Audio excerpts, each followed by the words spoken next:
What is happening, ladies and gentlemen? It's Friday night. It is Friendly Fire episode 1. I'm Ron Swanson. We are here with the wonderful, the one and only Samson Crouppen. And our first guest out the door, Brody the Joker. We have Beverly Rhodes joining us later on, and we have the Attwoods coming on for our very first edition of the Couples Game. It is going to be a night to remember. But listen, you all know who I am. And you know I'm going to say this. Just get the likes and the shares done. Okay, let's just get the likes and the shares done. Next week we'll have our own intro. But Samson, you were a guest on the Sean Atwood channel. Now you and I are hosts of our own podcast, Friendly Fire. Yeah. Just remind the side chat of just who you are and what you do. Ron, we are blowing up, okay? Because since I was on the Sean Atwood show, he asked you and I, or I think it was your idea, or however, to do our own show together. Your idea. It was your idea. Oh. And you've now prepared these amazing graphics. The show's called Friendly Fire, which I love the name. It's got the marshmallow skull and crossbones. I had to bring my manses on Brandon Brody because this is all a shock to me. I feel it's a little surreal, you know, like ever since I had private investigators. Yeah, there's the graph. I love it. I hope I'm not the one in the water burning, Ron. No, listen, man. Do you know what? What the fuck, dude? I just noticed that, dude. Which one is Samson? Only your hairline. Yeah, I know, right? It is my hairline. That's for the chat. That's for the side chat to set the lore straight on for sure. Yeah. So anyway, when I had these, I've now found out, I think Tony Busby, the lawyer who was suing Diddy with like over 120 allegations, apparently Diddy's celebrity friends have been sending private investigators out to investigate this. And I think those are some of the people who actually came to visit me. 2 men literally came to my back door. I still have no clue who they were. I've lived a pretty innocent, affluent, you know, nice, fortunate life. I have not come into contact with that type of situation. You know, I've been in fights, I've been hit before, I've been in normal life experiences, but when those 2 guys literally pulled up to my back door and the message was to me that we know where you live, because I'm a comedy influencer who's been talking about all the Diddy and all this stuff, you know, to work to get my following.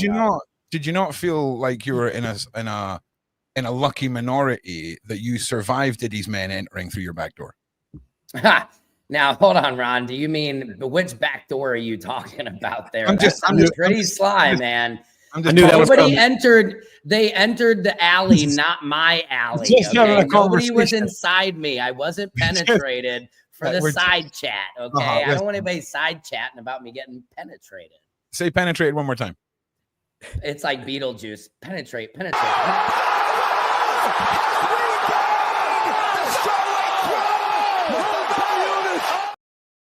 Oh yeah, we're just getting started, man. We're just getting started. So yeah, so obviously you're the guy who had the PIs come to his door on TikTok. We covered that. But listen, tell us a little bit about the comedy, the music, the man. Okay. But you know, listen, don't go crazy self-indulgent. Go like 6-7 minutes max. Like, do you know what I'm saying? Keep right. You know, I'll keep it tight. No, you guys, I'm a comedian out of Los Angeles. This is actually my new Dodgers hat. You can see right there. But I'm a comedian. Brandon, my friend, is also a comedian. I've been here for over 20 years, sucking dick in the comedy industry, you know, on Hollywood Boulevard, just trying to get my name out here. And then the craziest part about it, I finally get one of my biggest breaks to date from Sean Diddy Combs, you know, so I gotta really give a shout out. I always say no Diddy, my music video, but I got to thank Sean Diddy Combs. But I've been a comedian out here. I'm also a comedy producer, editor.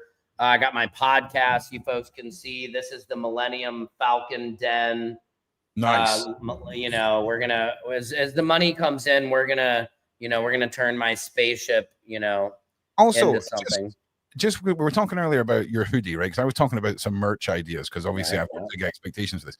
So this is actually one of your own clothing line like items, right? And there's something about the way that these are made, the way that the prints actually on the fabric, right? It's called sublimating, the process. And it's this woman. Now, this is crazy, Ron. Talk about like coincidence. This woman, it's Samson Industries. Yeah. And I've it's Samson's my clothing line. I walked into a shop in downtown LA. My brother just walked into the store. I walk in there and it says Samson loves you. And I was like, what? And imagine walking into a whole store that was your clothing line and the woman had already I can imagine exactly what you'd be like walking into that store. I don't know how to put this, but I'm kind of a big deal. Exactly, bro. I know exactly. So then I gave her my own ideas, which I'll show you right here. This is one of my favorites. This is like real, see Samson on there, and it's sublimated. So you see how it's like in the material. It's not like, you'll wear stuff and it feels like an iron on and it's kind of like scratchy or like this is like, and see there's the lowrider, and you can see over here, that says Echo Park, that's like East LA. I'm with you. So basically, me asking you to talk about how the prints applied to there, and you ignoring it and just showing off the designs. That was an option too. You took it. Was that weird? Was that self-promotion? No. Listen. Don't start getting if you're getting paranoid about the chop busting at 7 minutes in, Samson. This is going to be a wild ride. But what I'm saying is what I was saying is, Samson and I are possibly going to put together a design because the quality of his stuff is so good, and it's all made in America. And when someone says to me, "Oh, it's a lady down the road or a lady in my town or whatever that does all this," I'm fully on board for that. So at the start of the year, we might drop a pre-sale, very limited run of Samson very limited merch. Very limited. So. Yeah, there we go. That's shameless plugging. Now, Brody, since I'm too scared to ask Samson a question because he'll just go off on a tangent or do some. Tell us a little bit about yourself. It's been also fun. Thank you very much for being here. Thank you for having me. This is awesome. Too bad there's no black marshmallows on that graphic, but nonetheless, it's a subtle homage to supremacy. We are secretly trying to bring back the horrors of those ages, my G. No, we're not. Gotcha. It's just maybe throw a graham cracker on there with my face, but nonetheless. In saying that, no. Listen, we're wait a second now. Just you wait there. They don't do black marshmallows. Okay, this is the one time where putting a white thing on the market and can't be called out. I've never seen a black marshmallow. We need Dragon's Den, Brody. Okay, you and me, my guy. I'm telling you, are Marsh Noir. We could call them a really chic name. They brought out black toilet paper, called it something stupid, and people were paying astronomical money for it. Okay, Linda, I like this. Linda, write down. Get Linda in here. Black marshmallows. Chocolate, cocoa marshmallows. So now, so Ron, thank you for having me. Of course, Samson's my good buddy. We met through comedy in Los Angeles. I'm originally from DC, so I'm in the States. From Washington DC, born and raised. Came out to LA about 14 years ago. Hit the ground running, and was able to become the host of a few pretty big shows on network TV. One of them being 106 in Park, which was like a top 10 countdown music video show. Another one being right here behind me called The Experiment, which was Samson actually produced on that show, and I was the host. Kind of a Tosh.0, a black Tosh.0, essentially a clip show. And then Crash Leads over here. That's a Nickelodeon show I hosted. And that was like a ridiculousness for kids. I'm not sure if you guys are familiar with that show, but it's like a panel of people just making fun of fail clips. But I've done a little bit of everything from the acting, hosting. Comedy's been the foundation. I've written, edited, directed. I'm a huge gamer, huge nerd, huge just into Star Wars. Stop. Okay, what was the last game you completed? Last game I completed, I beat Tears of the Kingdom, Legend of Zelda: Tears of the Kingdom. All right, you passed. And I'm working on Black I've never even heard of that. I'm working on Black Myth Wukong right now. That shit is hard as fuck.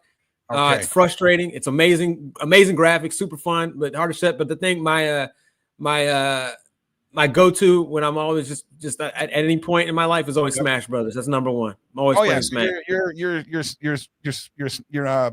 what are they called? Heavy, man. What are they called? Heavy. Yeah, that's the one. That's one. Okay, cool. Yeah, that's all right. I guess. I mean, yeah, all right. I mean, yeah, okay. Ron, you'll love Brody because I forget Brody is a nerd as well, and Ron is a nerd. So like you guys, you'll have a. I had no clue what any of those games he mentioned.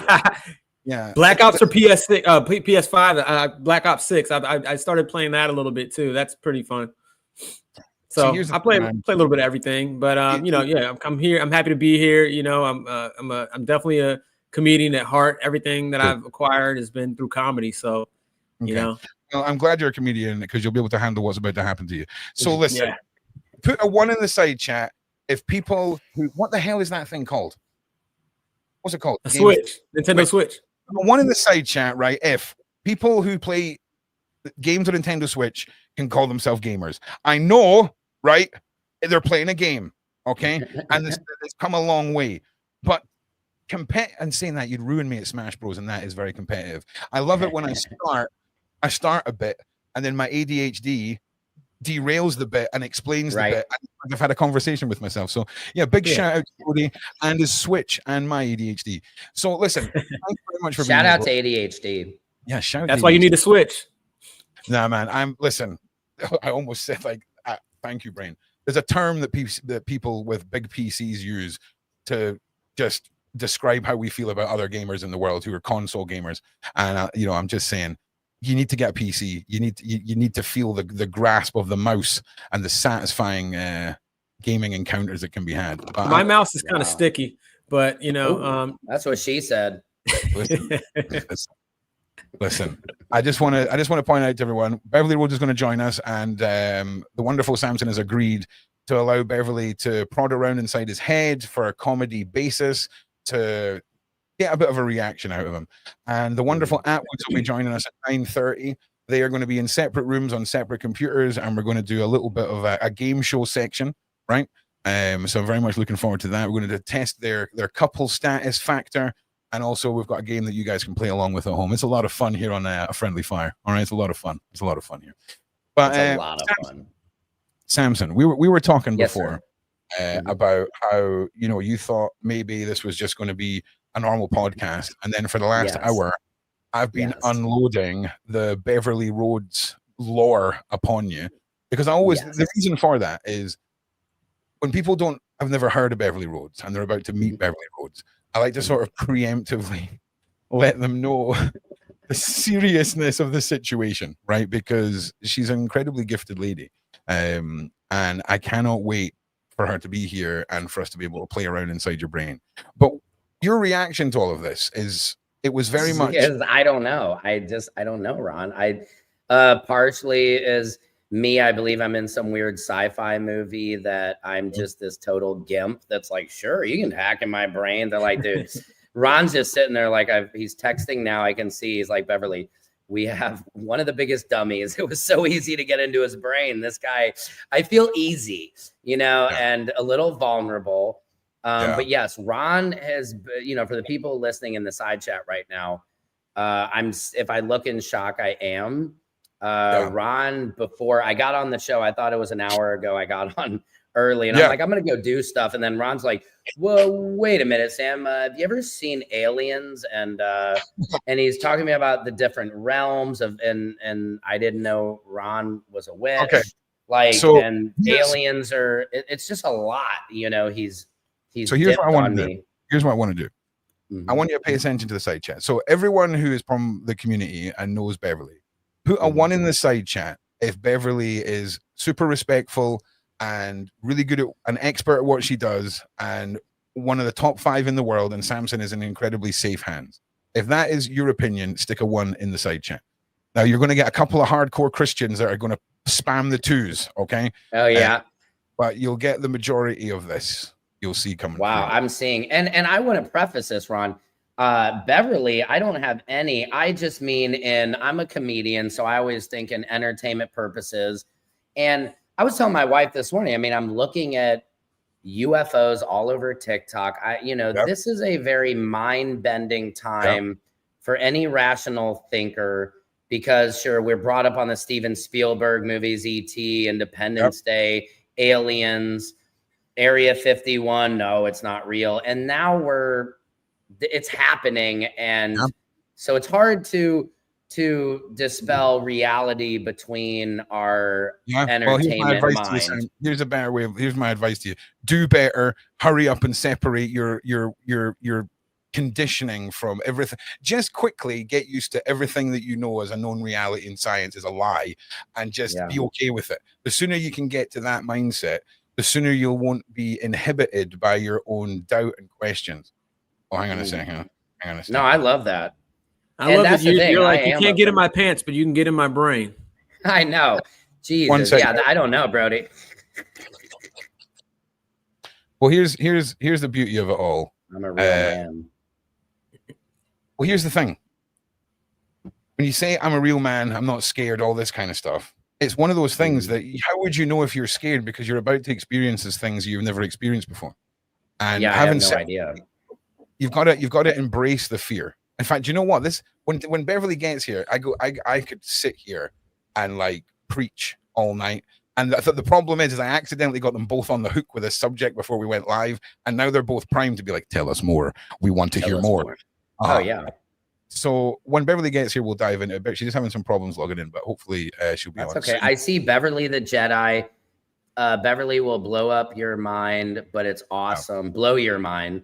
No, I mean that's why. For everybody watching, that's why I invited my friend Brandon Brody on here today, because I this is an experience I've never had. I'm like the control group. I can kind of tell. Exactly.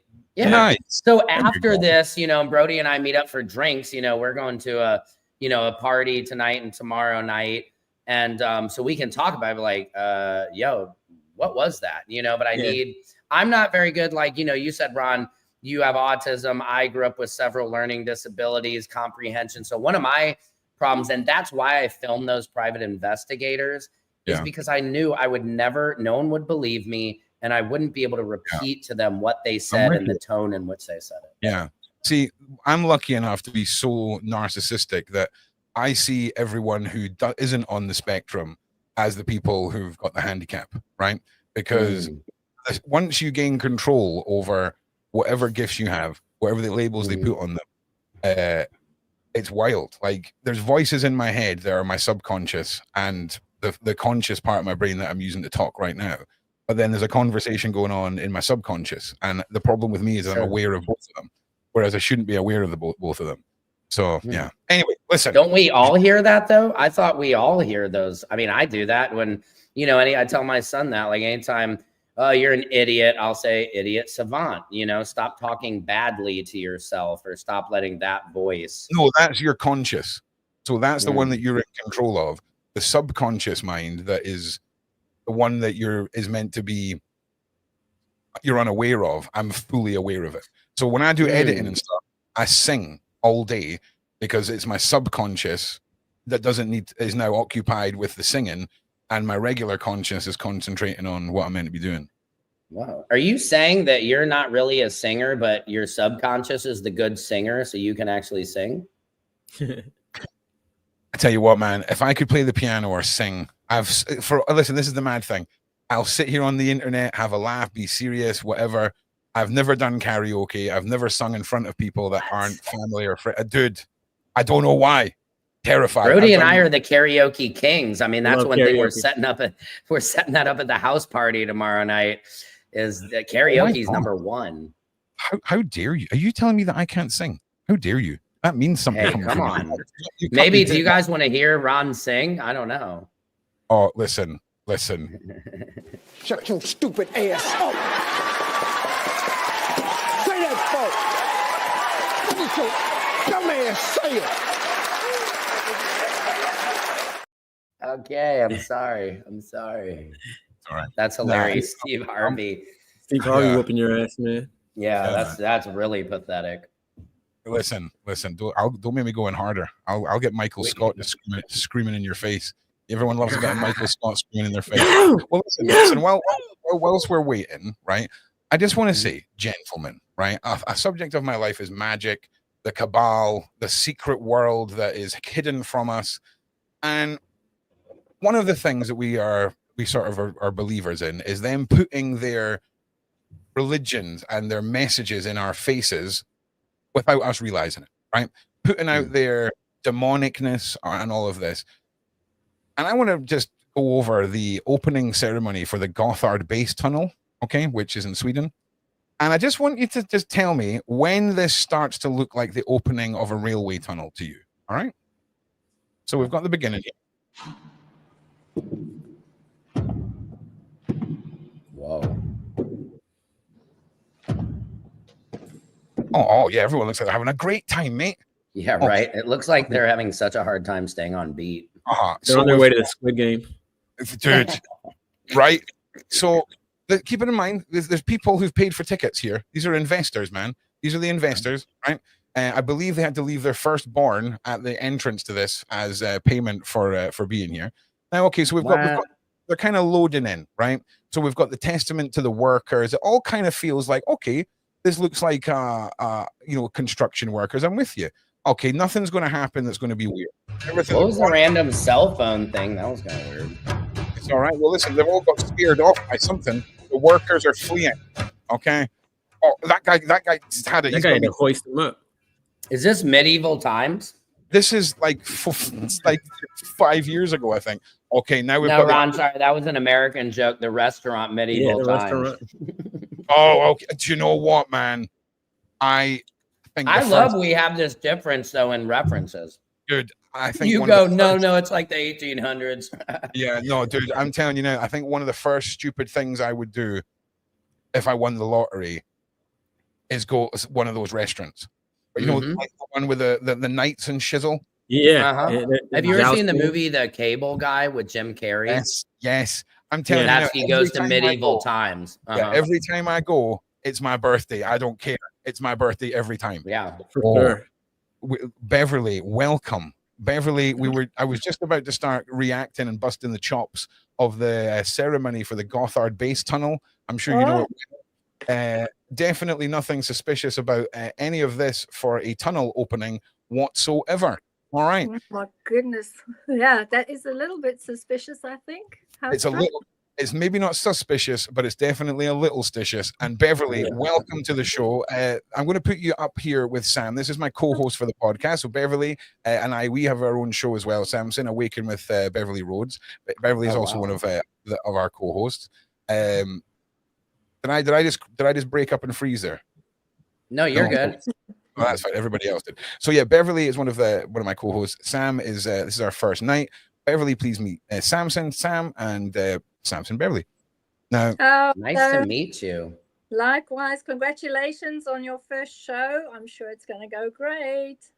Thank you, Beverly. I've heard a lot of amazing things about you, so I'm very excited to meet you. I mean, Ron has been kind of opening up my mind to this. You know, forgive me if I'm a little, odd at first, because, it's kind of peeling back everything we know. So I'm intrigued though. I've always been intrigued by, I'm Jewish, so we always question everything. So I'm always, there must be more there. Religion always seems so small to me because we're on this tiny ball in the middle of billions and billions of other balls. So why do we not talk about a religion bigger than mankind? Oh God, look at that. I'm not going to lie, Samson. Everyone instantly no longer cares about anyone else but on the panel. I know. Sorry. Come on, Sean, you totally killed my vibe. With the cute baby. Way to steal the thunder right there, Sean. Yeah. Can you see all those people smiling at you, Ziggy? Look at those people smiling at you. Look at that. Samson, you get extra points if you can line your eyes up with the two holes in the logo. If you can line your head. Okay. Oh, yeah. There you go. He's watching you. Oh, microphone grab. Man, look at the size of him, bro. Oh, he looks like he's going to be at uni in like 5 minutes. You know what I mean? I like that. He's one in 3-year-old clothes. Wow. You're a big one. It's a big boy. Hey? Wow. Please. What's his name? Ziggy. Ziggy. Hey, Ziggy. Yeah. Okay, please, for the love of God, can we all pray that he got his mother's hair follicles? Please, all pray Yeah, right. I know. Good head of hair, yeah. hair follicles. Okay, for the Oh, love of bless God. him. You know, it's funny. I've actually got. I was going to bring this picture in tonight, but I have a picture of Sean Atwood with a full set of hair at Christmas, sat with his parents. Oh, And I I've got a remember picture- them. I've got a Yeah, I picture of Sean remember. Atwood. Of Sean Atwood. What? Jesus, that is. Look at your freaking Can't house. hear you. Hello, Sean, Jen. at least. Oh, hiya. Can you hear me all right? I'm Yes, you're just about to fine. bust Yeah, Sean's it's working fine. I couldn't hear you at the start. Jen looks like she's on a trip to some mansion somewhere. You Right. look like you're in your mum's spare room with the books behind you. Even Ziggy knows how. Like, why have you picked the least exciting part of the house to do your podcasting in, Sean? Like, look at that. Look, is that in a Ziggy's- I mean, cool, Ziggy's isn't it? To me, jumping out that's of- pretty exciting. Yeah, Ziggy's Yeah. jumping out my arms now. I can see you, mummy. He's like, Yeah. whoa. Oh, baby. That mummy. That's an impressive. What is that? It looks like a Wes Anderson movie room. It Oh. does. This room, I'm going to sound Yeah. so posh when I say what room this is. Mummy. This is my He's going wardrobe. mad. He's going mad. The Sorry. wardrobe wow. room. Okay, I like My that. wardrobe. This is my man den. Oh, I like Can we get some from the viewers, please? Put the best false Okay. rumor about where Jen is. Like, Okay. is Jen on a retreat somewhere? Has Jen been sent away somewhere? Give us the best false news about where Jen is compared to where Sean is, and there'll be a winner at the end. We want to see the false news as to where Jen really is, because that's not your house, Sean. You I think it's honestly, the Grand Budapest Hotel. Yeah. mad one. But it looks Jen's on fantastic. vacation. She's like, Sean, you take the baby, and Yeah. the baby's now mad that he's not getting any more attention. So he's like, I'm gonna pull the attention now. Oh, there he is. I think Yeah. that he just wants his mom. Oh, bless him. Oh, he sees know. mommy. That's a problem. Love that Ziggy. All right. Listen, I know the boss is here, but this is Manu podcast. Everyone just needs to goddamn well relax. All right. The baby's Okay, cute, but let's sorry. get back on track. Okay. So Yeah. listen, Beverly's here. The wonderful Attwoods are here. I'm going to move Mrs. Atwood, and I'm going to put my poor co-host back up there. And Sean's already had enough. Fantastic. Only taking Ziggy through.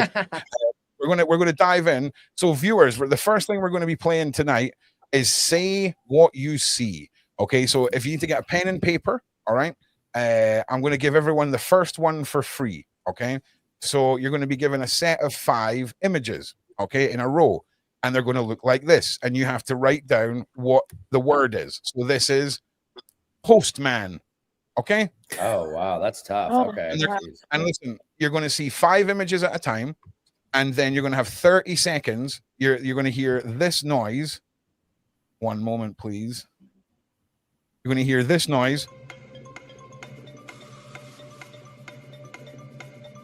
And when we get to the end of that, you have to have all your answers, and we're going to move on. Okay. Now we're going to have some quick fire rounds where you only get 10 seconds, and you'll know when the time's over when you hear the move your body, move your body. Mysterious girl, move your body close to mine. Come on, move your body. Come on, move your body. Time is over. Okay. Wow. All right. This is the production level you can expect from this. So Impressive. once Sean has finished what he is doing. Why is everybody so small? There we go. Once Sean's finished what he's doing, we'll get started. He's putting the baby to bed. All right. He's begging that baby to just Here and please go go to past bed. this room. Don't come in. Don't spoil the illusion. Don't spoil the Yeah. illusion. So Beverly, we just sort of touched on you coming in. And tonight, of course, Samson has said that you can. Oh, hang on a second. Ziggy's going crazy. Oh, Ziggy's going crazy with mum on the screen. Bless him. That's what Sean's just sent. Oh, that's so so sad. So cute. But listen, Beverly has been given permission to test around with using her skills to create a bit of a shock and a reaction, and to see if we can find a whole new way of making some content with Beverly with some people. So Samson, you're okay with this happening because Beverly. I am okay with it, Sean. Sorry, I was don't just know looking whether around. we're- I was just looking for my dog. Who's not Cookie. Yeah, I will say massive. What type of dog do you have that you can justify naming an animal? She's a cockapoo, a Cavalier King Charles Poodle, but I just want to, let me make sure real quick she's up here. Yeah, okay. Then I'm going to roast. Then we're going to roast you about calling your dog Cookie, my guy. Just so Cookie. You know. Well, do you see here? See that ladder right there? So that's like about a 10 to 12 foot drop. So I was just making sure Cookie didn't try to fly. Yeah, that's good. Yeah, that's a good point, actually. Yeah. I'm sure she's fine. That cookie will crumble. Yeah. See, I was always a guy that was never. I've always had heavy dogs or large breed dogs, right? And this year's the first year where I've found practical uses for having a large dog and a small dog. Because for me, everything's got to have a use. Like you've got to pay your rent. So a big dog, security, looks good, menace, and all that stuff. But if you've got a little tiny dog and you train it to say run to the house at the top of the street, and your neighbor's primed to, if that dog turns up in his garden, yapping, that there's an emergency, it's easier to throw a little tiny dog out somewhere or get them out than a big dog. So no one cares. Lassie, go. Exactly. There's a reason why pigeons helped us win the war. Do you know what I'm saying, my guys? You know what I'm saying? Shout out to all the pigeons. For you later on this evening, we're going to play a couples game with you and Sean. You're the first couple to play the couples game, where you guys will be asked some questions about your relationship. You'll both have to write down. Oh, I can't wait for that one. Then you're both going to write down an answer, and you're going to hold your answers up at the same time and see if the answers match, to see how well you guys, are as a couple. Nothing quite like taking your boss and one of your closest friends and possibly destroying their entire marriage for content, right? So it's going to be great fun. I can't wait. And of course, what the hell else have we got happening? Is that, and then what else? It was Beverly. Beverly's going to get into my brain. I mean, I think that's the big feature of tonight, right? Maybe for you, man. It's just another day at the office for us, my G. Okay. Oh, right. Okay. Well, I don't know whether that's a big. What, Beverly? Again, Bev, you broke up a little bit. Okay. So what? Hang on, Bev. Just stop 1 second. You're breaking up. Are you on the laptop? If you're on the laptop, Bev, just stop for a second. Are out of bounds for you, so that there's no areas that are embarrassing. Beverly, can you hear me? It's a bit of a strange one. Can you still? No, you broke up really badly. And this is not my fault. I can hear you, but hopefully. Okay. Yeah, Bev, what you need to do. I think I heard you. No, hang on, Bev. It Bev, might you need to be that the energies of trying to tune in is causing havoc with the electronic equipment. Yeah. Oh, yeah. Listen, the answer is always. It does do this. We've just come out of it. You're good, Bev. Oh man, we have gone back. I think we're seeing the energy. Somebody is trying to stop Beverly from getting into my brain. The energy is. I think they're trying to stop Ron's show. To be fair, but what the heck, Ron? Back here in the UK, we've got a storm going on at the moment. Probably. What you just displayed there, Samson, is the human condition, where you've seen something that we couldn't understand and you applied a negative to it. You need to get out of that mindset. When there is a very good chance that the energies that Beverly's been working with tonight is genuinely messing up with her. There's encounters with people like Beverly where they set up like meters and things that can pick up changes in energy and frequency, and they will say something's going to happen and things start spiking. It's wild. So another thing though, Beverly, is if you're on your laptop, you might have a bunch of stuff open in the background. If you're on your phone, make sure you close all the other apps and then maybe leave the panel and then rejoin it, and that should fix it, Bev. No, I'm on the phone. Yeah, because you sound underwater and like you're using a potato for a. And I know for a fact that when she starts getting into Samson's brain, we're all going to want to hear exactly what she's saying.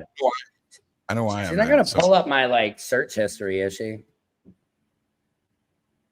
No. Do you know what's so funny? When I gave Bev permission to do all this to me, I said no remote viewing into me after 10 o'clock at night. I said that's the deal. And then I called her out, and then I called everything. Okay. Yeah, Bev's energy is powerful this evening. Let me just close this. The reason for the energy is we've just finished finished a live remote viewing session with all of the remote viewers that we have, and we're working on a case at the moment, and it's quite a difficult case. So I think that some of those energies are still probably stuck with me because I came out of working with everyone straight into this one. So that's what it is. What to do, Bev, is turn your camera off. Press the wee button to turn your camera off, so all of your like the bandwidth goes to your voice, and it should give us a clear verbal connection until everything calms down a bit at your end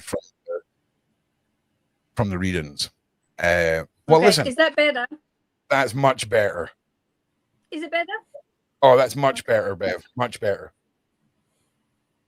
Okay, so listen, everybody. Right. So our secret service Sam.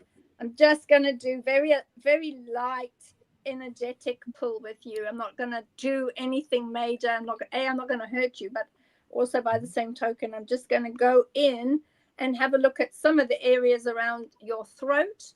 And I'm also going to go into your heart area and have a look there. And you might actually be able to start feeling some energy spiking, and you might start feeling a little hot because I'm starting to look through those energies. And do I need to take my hoodie off? No, I don't think so, unless you get really too hot, and then I'll just pull out. I'm sure you've heard that somewhere before. That's what she said, or he said, I think. Yeah, that's just it. No, what is it? I'm an idiot. Sorry. To the bishop. Okay. Now, I just need to get confirmation from the high priestess, and she's going to ask you whether or not you're ready or not. Are you ready for it? All right, let's go, Beverly. Dip into that man's mind.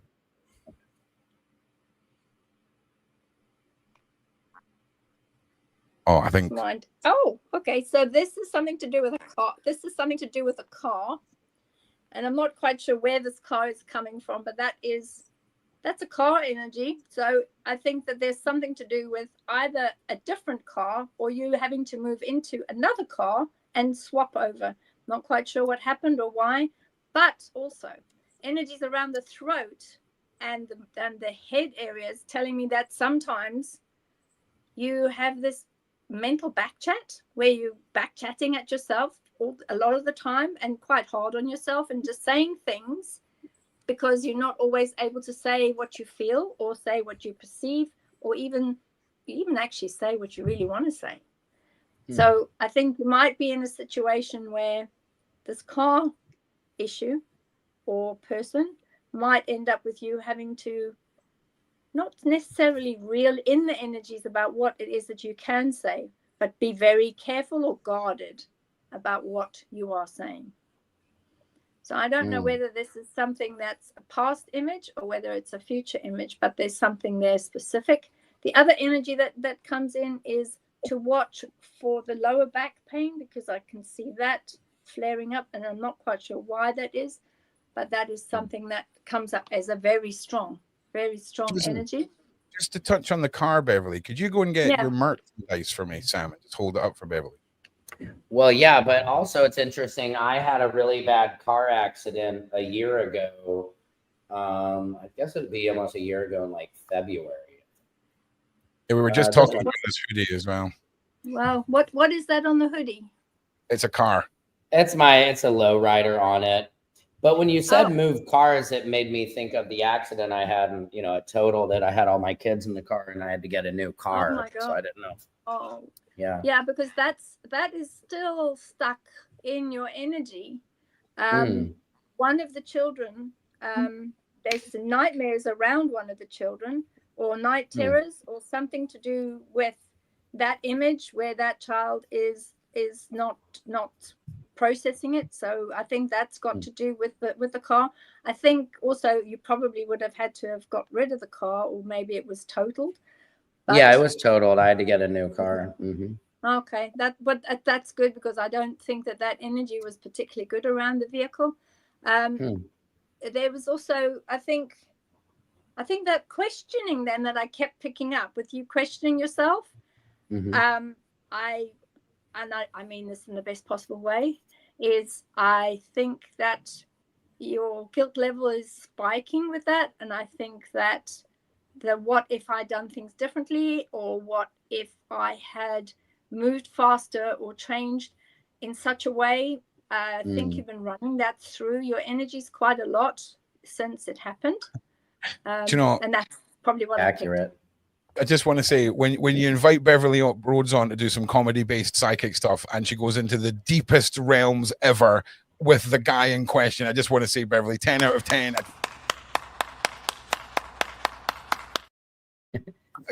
No, that's amazing, because the what if, Beverly, I would say most comedians suffer from that, most entertainers. I am 48, and I think you have this idea when you come out to Hollywood that, you know, it's just things happen right away. And so that's always something that sits in your mind, and you torture yourself over, like, why hasn't it happened yet?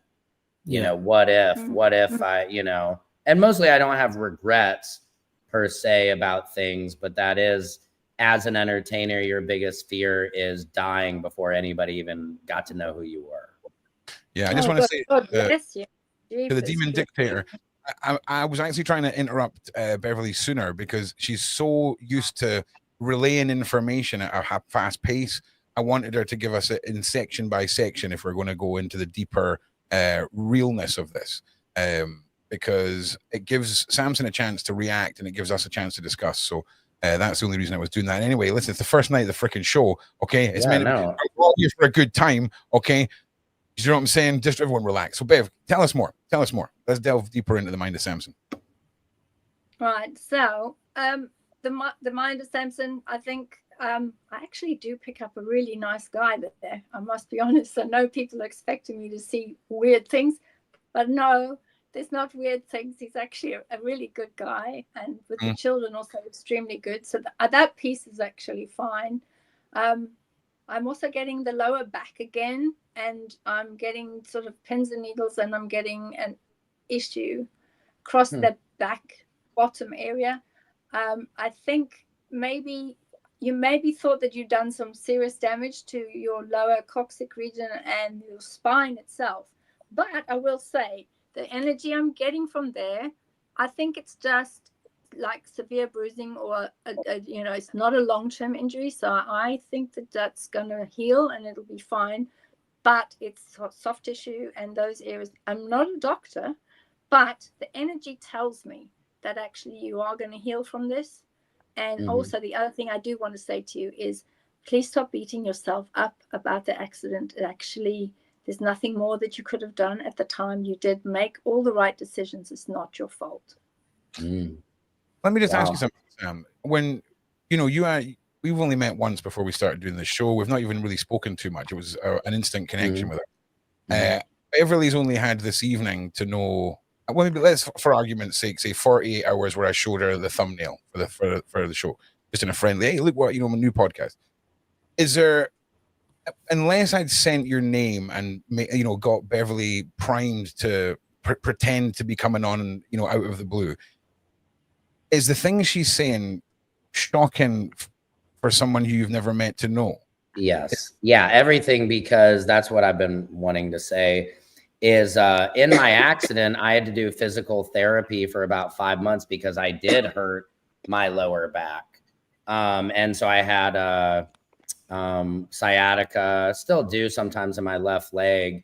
And what's crazy, I've been getting a lot of tingling, like you say, on my thumb and in my hands, like just lately in the last month or so. And I run a lot, you know, I run probably about almost 5 miles every day. But so it's very interesting. And when I had the accident, what had happened, this woman was taking a left, you know, taking my kids to school, 8 a.m. And she just turned right in front of us. So I didn't have any opportunity. I don't even think I got to brake. And we hit a light post. And I remember having just this second, and it was all black in front of me. And I was like, holy shit, I could be going into my grave with all of my children. And, you know, after it happened, you know, the fire hydrant, we hit it. So water is splashing all over the car. I thought it was gasoline. So I hurried to get all my kids out. And you could see me getting emotional because I had this thought of like, oh my God, I almost lost everything. Oh, Jesus. And so you can see how emotional right now I am because, yeah, it was just one of those things that you don't understand how precious life can be in just taking your kids to school in the morning. So I hear you. Listen, Samson, I'll be honest. You're getting me. It's like, yeah. And just to let people know, I can feel you, inside me like this. Wow. See, once you've calmed down, I'm going to remind you. I'm going to start pulling out. No, you're fine. I love it. I'm not, I'm not, because I don't want Sam to get more upset because I'm feeling his pain, and I just don't want you to get more upset. But no, I don't mind it. It's going to be healed from this, and the tingling that you're feeling. Okay, can I just say for next week's show, the person who makes been very brave, and I think the children have been brave.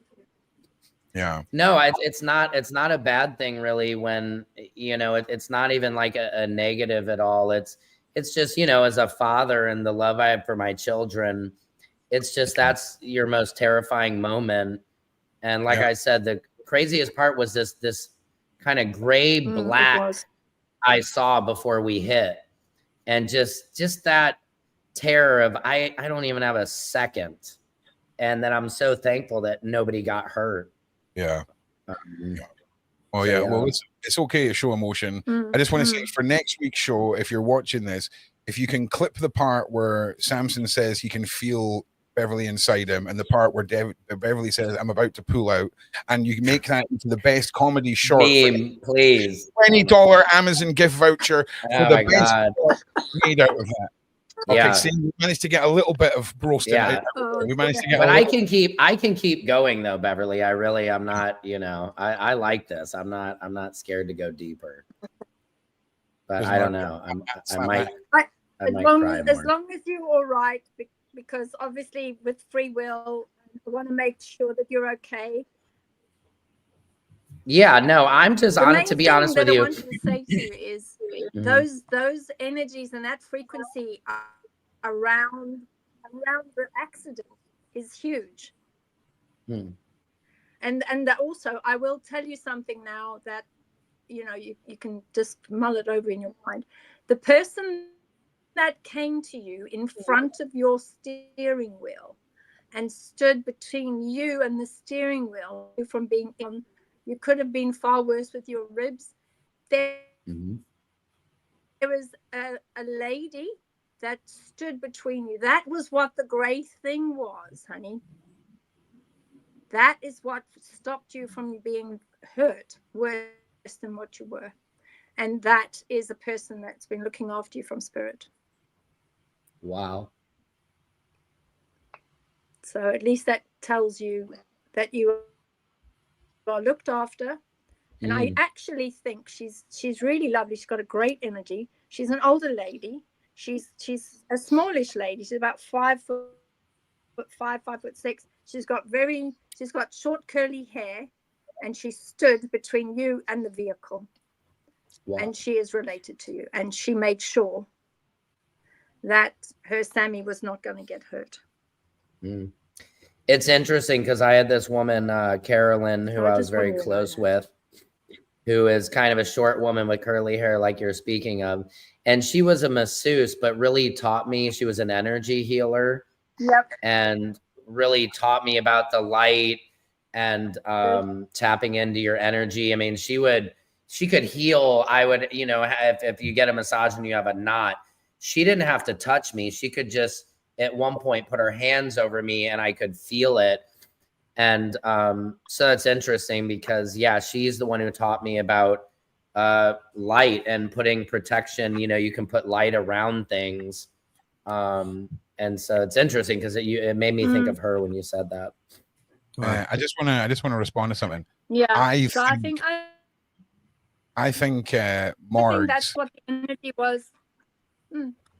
No, on you go, Beverly. I got that bug where everything was frozen, so I started talking because I thought nobody was talking, but everyone was talking. So it's a bug at my end. So just keep going.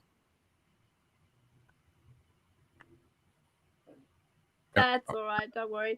The main thing is that, you know, you are able to understand and perceive the difference between the boundaries of time and space. And I think everything that slowed down during your accident and just before your accident, I think that the lady that's very close to you, I think that she was able to spiritually somehow come between the two areas that would have been most affected. So I think you have a very special person there that was helping you. Wow. But do you recall everything slowing down at the time? Because I think that time and space definitely slowed down a great deal. It was. I mean, I didn't have time to hit the brakes as how fast it happened. But my son was on the right side. I mean, he should have been, hurt, and the airbags deployed. The airbags didn't hurt him at all. I didn't even feel the airbags. But yeah, it was this thing of, it was extremely fast where I didn't have reaction time to even hit a brake. But I will never forget the black grayish wall where I couldn't see outside the car, Well, just before Beverly responds, I just want to say three things. Gosh. First it looks like you're protected. First of all, there is a community member, Beverly, who I'm going to speak to, who's called Morgs. And I think she would be an interesting one because I think she's got similar passengers to myself. Second of all, Brody, having fun, mate? Having fun on the show, buddy? Having fun, mate? Let me tell you, I don't think I've ever seen my boy Sam get emotional like that in the 15 years I've known him. So for Beverly to be doing her work on him right now and to really tap into this emotional moment, because I do remember when it happened, even him telling me, he told me, about it and, the incident, and, it didn't bring him to this. So the fact that you're able to really get in there, Bev, and guide him through this is truly amazing. Yeah. See, sometimes Ron forgets that people are human beings and they have multiple levels. And when Bev goes in and I say, right, Bev, we're going to make comedy out of this, and she sees somebody who actually needs help, she's going to help them. So now I've learned that. Okay. Now I've learned that. Also put ones in the side chat if Jen looks like she's on an episode of The Crown. Jen, can you go and find Mr. Atwood and tell him that I'm sorry, but we've booked him for a podcast and I'm demanding his presence. Is Ziggy okay? Yeah, did you just see me go to and from the door, what I was doing? Yeah. You couldn't hear me. So I think everybody was watching me cry. I was shouting at the door. He's winding the baby up upstairs and I can hear it. And I was saying, do you know what? Tell him. So I'm going to go switch places with Sean. Just stay here. Did you know that Sean is bringing out a DVD at Christmas? A DVD? Yeah, did you know that? I discovered. Yeah, he's brought out the Sean Atwood. No, it's the Sean Atwood jailbird workout video. Seriously.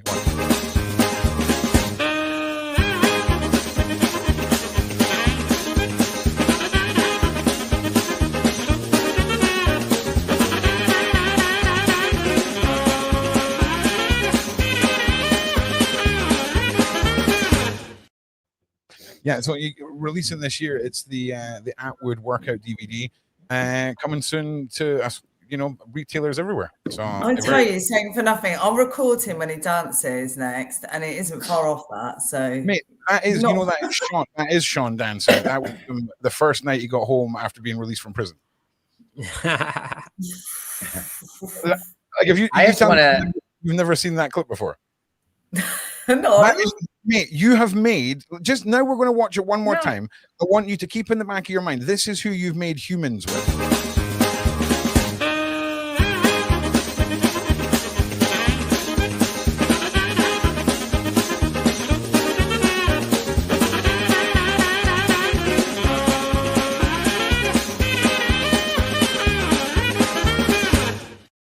Yeah. Right, no. Wow. Is that really him? I'm going to go one further and show you the actual video on his channel. Okay. What? No. I don't know the deep suited. This is, look, here we go. Sean Atwood, fresh out of prison, 2008. Don't miss the foot grab, the Sean Atwood channel, 24K views. And this I thought that looked like his parents' front room. And do you know what's so funny? I didn't know it was his parents' house, and I went down this whole rabbit hole of who the married couple in the pictures are. Right? But honestly, I went on a whole side quest today. But yeah, this is the actual video, and this is the actual foot grab. I thought you got some meme offline, and you were like pulling. Yeah, I didn't realize that was actually him. That's going to be your husband, Jen, right there, mate. That's your husband right there doing the foot grab, my G. Can't wait, my guy. Cannot wait. I can't wait. I'm going to get that at Christmas. That's awful. Yeah. What, and he uploaded that on YouTube. Wait. You want to see a Christmas dance? I'll show you a Christmas dance, my G. Jingle bell, jingle bells ring and jingle bells ring. Merry Christmas, everybody! That's a Christmas dance. All right, that's a Christmas dance. Sean, I actually was hot. I had to take off my hoodie. Yeah, it'll happen. And just to let everybody know, kind of what you were saying, yeah, I've never talked to Beverly. I've never had any type of psychic medium or anything like this before ever. So just so people know. Would you describe it like when you put a flower on a cat's head and it becomes almost like a prophecy? The prophecy is true. Because that's kind of what I feel like, right? You feel like Yes. the prophecy cat. And she does it to everybody. And it's just, you know what? I feel like this is just normal life for Bev, right? And for me, I'm kind of getting used to just how amazing it is and trying to not fanboy out all the time. But when... Yeah. I mean... It's addicting, I would say. Like, I'm like, okay, Beverly, keep going, you know? Yeah. Yeah, as you so eloquently put, Beverly, go deeper, Beverly. So I usually only say that to my boyfriend. Obviously. Oh my Listen, goodness. I know, and I like the way you whisper it in my ear. I like the way you whisper it in my ear. To go deeper, definitely not a fish. Too good. No, I'm not into pegging. Oh, bless you. So, I'm glad you took your sweatshirt hoodie thing off, because I think you would have had your own roasting, and that would have been from me. Oh, you're not helping yourself if you're not wanting me to bust your chops about the things that you guys are saying to each other on this panel. Okay, I'm trying real hard. Okay, so I just want to say what we're going to do is I don't want Jen to miss out on everything. I know she wants to go and take over so Sean can get back, but really, if we're just going to get one of you, we always get Sean. Do you know what I'm saying? So what we'll do is we'll play. The thing is, I'm the one who can put the baby to bed. I can hear him upstairs. that video. Wait till I tell him. But I can hear him upstairs playing like with the baby and winding him up. So I'm going to put him to bed, and then I'll come join. But Sean can come join you. Okay. Well, listen. If you don't, then we'll send Beverly in and make her. I don't know. This is all lies. She doesn't do things like this, but I just like to throw propaganda out there. You should see the made up stuff that I've made up about Beverly's main. Beverly, can you put babies to bed? Yeah. Okay. This is gonna be I was good. very good with my lot. There we go. I had 4. Okay. All right. I'll just go upstairs and turn right, and then go into the room on the left. Then go up the stairs and turn right, and room on the left. Is that right, Jen?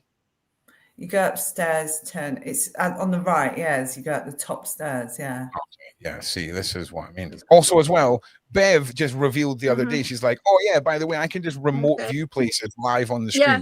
So if you'd like to see Bev remote view into the Vatican, whatever it is, it's under the Vatican. All those Vatican secrets. Put a 1 in the side chat. Also, I'm really glad that you got help from that, Sam. I forgot to say that you will be invoiced for $1,000 tomorrow for Beverly's help. Yeah. Oh, now here comes this. Yeah, here it is. Okay. I'm just kidding. You got my cash app. I'm just kidding. But I know, it is amazing, right? No. It is amazing. It won't be. No, you won't. I know. We're a comedian. Like I said, I want more. I mean, for me, that's the surface. I didn't really know how much that car accident was kind of sticking with me. I never thought about it. I really haven't thought about it in that sense. So it's just I never thought about. It wasn't, and it is. Yeah. Yeah. And Okay. I think also that energy with you being hard on yourself, that for me is something I needed to say to you with your energy. And I noticed your energy has changed because you now have released that guilt, or part of that guilt is going. And I think certainly before Christmas, when you that period, I know you don't celebrate Christmas, but I do know that you share presents. No, I celebrate Christmas. You do special things with your kitty winkles. But that is a special time, and I think that after this energy has been removed from you with the guilt, I do think that you are going to find you feel a lot better. And that when you see your kitty winkles, that you will allow that energy just to flow. And really, that's the most important thing that I was trying to get across to you today, because that painful energy was so obvious, and I'm sorry, I just couldn't leave it alone. Yeah, and that is testament to just how incredible a person you are, Bev. Do you know what I mean? I just want to say there's a lot of people asking and reaching out how they can get in touch with Bev. If you look at the websites at the bottom, it goes Azaria's website, then Beverly's website, awakeningacademy.co.uk. She has various ways of getting in touch with her and various ways that she can help. If it's an emergency, she also has a fast track system. So just jump on there, and you can jump on a podcast with your mates and reduce one of them to tears. Why not? I'm kind of almost like, maybe we should make me cry now, just be him and I are even. Ron, mate, listen, Ron has to regain fully, because I don't know what you'd say to me to make me cry. That's the thing. Like, I'm a complicated creature, and to make me cry, I'd be willing to do it for science, but I don't even understand the concept of that. Like, somebody could make me cry if I was invested in them, but if Beverly's talking about me and just telling me things about myself, I don't think I would. Maybe I would. Maybe I'm just talking a lot of crap. Maybe we should just try this. I will cry. Yeah, because I think we should get into Brody's head and Ron's head. 4 or 5 days time, you'll definitely be crying. Oh yeah, of course I will. Absolutely will. And do you know why I'll be crying? Well, I think that Ron's definitely going to be in tears in a few days. Yeah. Oh, listen, Ron's got his baby due very, very soon. She's coming, right? But I'll tell you something, right? And this is I've had 7 children, 6 of them. Well, this will be my 7th, and be 6 as well, right? Now, we often talk about the beauty of miracle of the births. It's crazy just how things go in and then people are made, right? But it's so graphic, right? And I'm telling you now, I've managed to go through every one of my kids' births without seeing a single thing. And I'm telling you now, I'm positioned like this, where I've got an eye closed, and I'll be looking into Dan's eyes and holding their hands. I don't want to see nothing until I'm cutting the cord and I'm censoring everything, man, because I can't unsee a person coming out of a person. I was watching a TV 4K on a show called One Born Every Minute, was something called Crowning in 4K. I was just living my life, mate. I don't need to see that. It's too graphic. I don't know how we got onto it. Sean, welcome back. How are you? Yeah, so Ziggy wouldn't settle down. So now he's going to go with Jen. So when he saw Jen on the screen, he was jumping off my lap, going crazy. So I tried to settle him down. Look how happy he is now. We've heard all about it. We heard that you never tried to settle him at all. You were upstairs playing around and jumping around with him and all of this. And we had to expose you. We had to expose you. And I've told everyone about your workout DVD that's coming out. And Jen had no idea. We had to explain the background of all this. And I just want to say I've got the clip right here.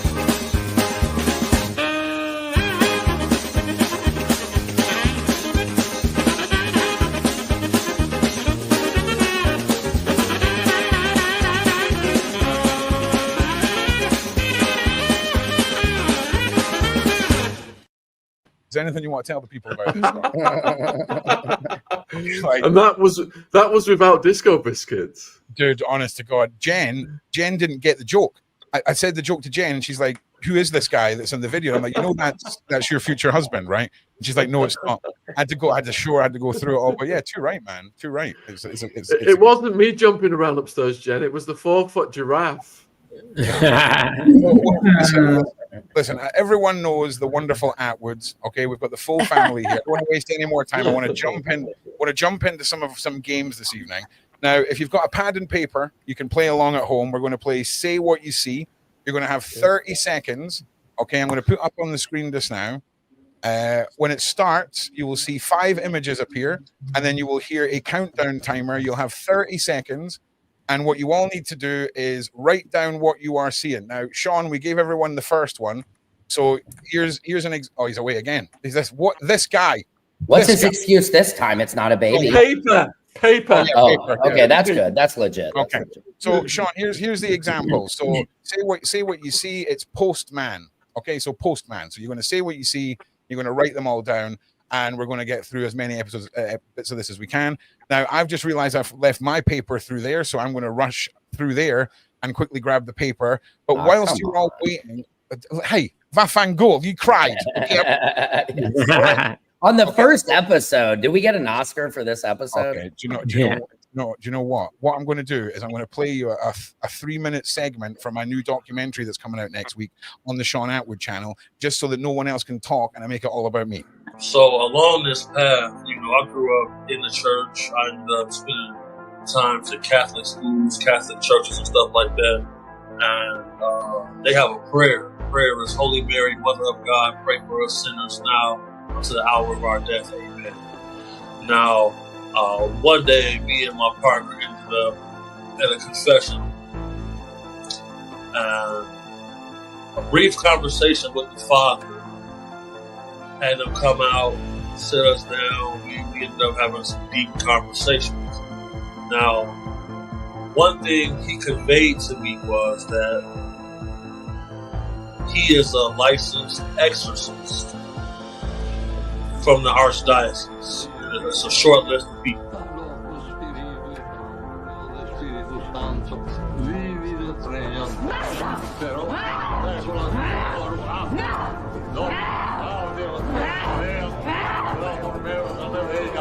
Tenga stretto lei qui. No, benedetto Dio. Mandala via! Stupore di terrore conturba il metus refini timori sexati lentamente vanestano nomine tranquillo questione santissimi nomi della tua guarda firme navi cadere faulare per Cristo non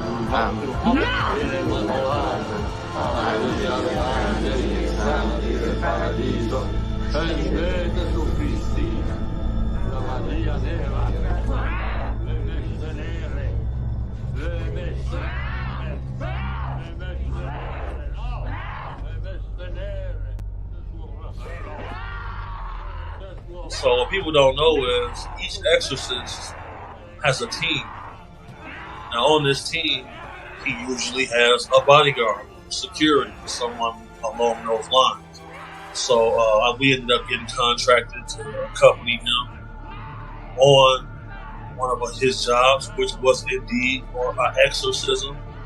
And I learned very fast that there is a spiritual realm. I learned very fast that demons do exist. This is madness. This is...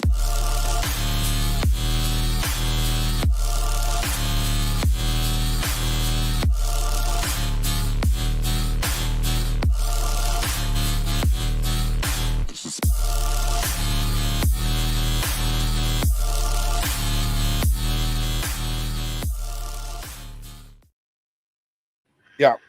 It was. That is insane, Ron. Yeah, it was meant to be a comedy podcast. I don't know what's happened this evening. We've had people crying. What's happened? Crazy things going on. It's all good. We're back. Well, people. Actually, Ron, that video gave me flashbacks to a situation in my life. It reminded me of Jen giving birth, actually. Yeah, somebody said that's not possession, that's the menopause the other day. Top comment I think the lady just had to use the restroom, honestly. Yeah, that's my wife when I forget to get her Diet Coke at the store. The best one was that girl looks like Timmy from South Park. That was the #1 comment on the trailer today. It was an absolute banger. So now we've also, I just realized I put that on right as Ziggy was like in the room, and he's now looking at some screaming demonic chick. So apologies to Ziggy if that comes back in your freaking night dreams in the future. Now, we've lost Jen, but that's okay because we can all still play along. Everyone's got their pad of paper. Side chat, you can play along at home. You'll have 30 seconds from when I put the first 5 images up on the screen, and you will have a timer. That's the wrong page. You'll have a timer. So when the 30 seconds is up, the time is up. You guys know how to do this. First set of images. Here we go. Now.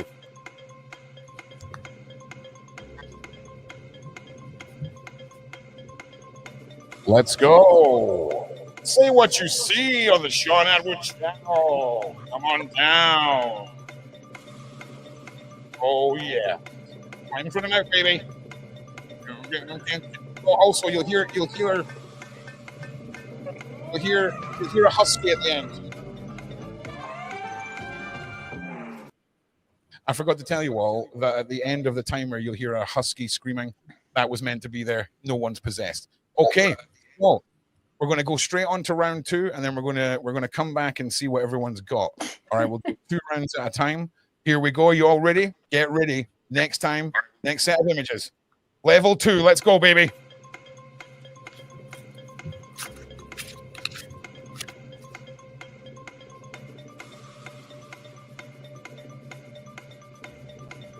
You got this, people. Hold it together. Hold it together.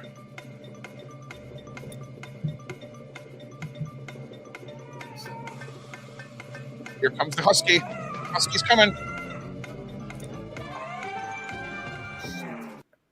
All right, let's go through the first 2 rounds. First one, of course, was Postman. Okay, right. Sean, I'm gonna go through these one at a time. What was this? What did you have for the second one, Sean? Butterfly. Fantastic. If you had butterfly, well done. Third one, Mr. Samson. Cowboy.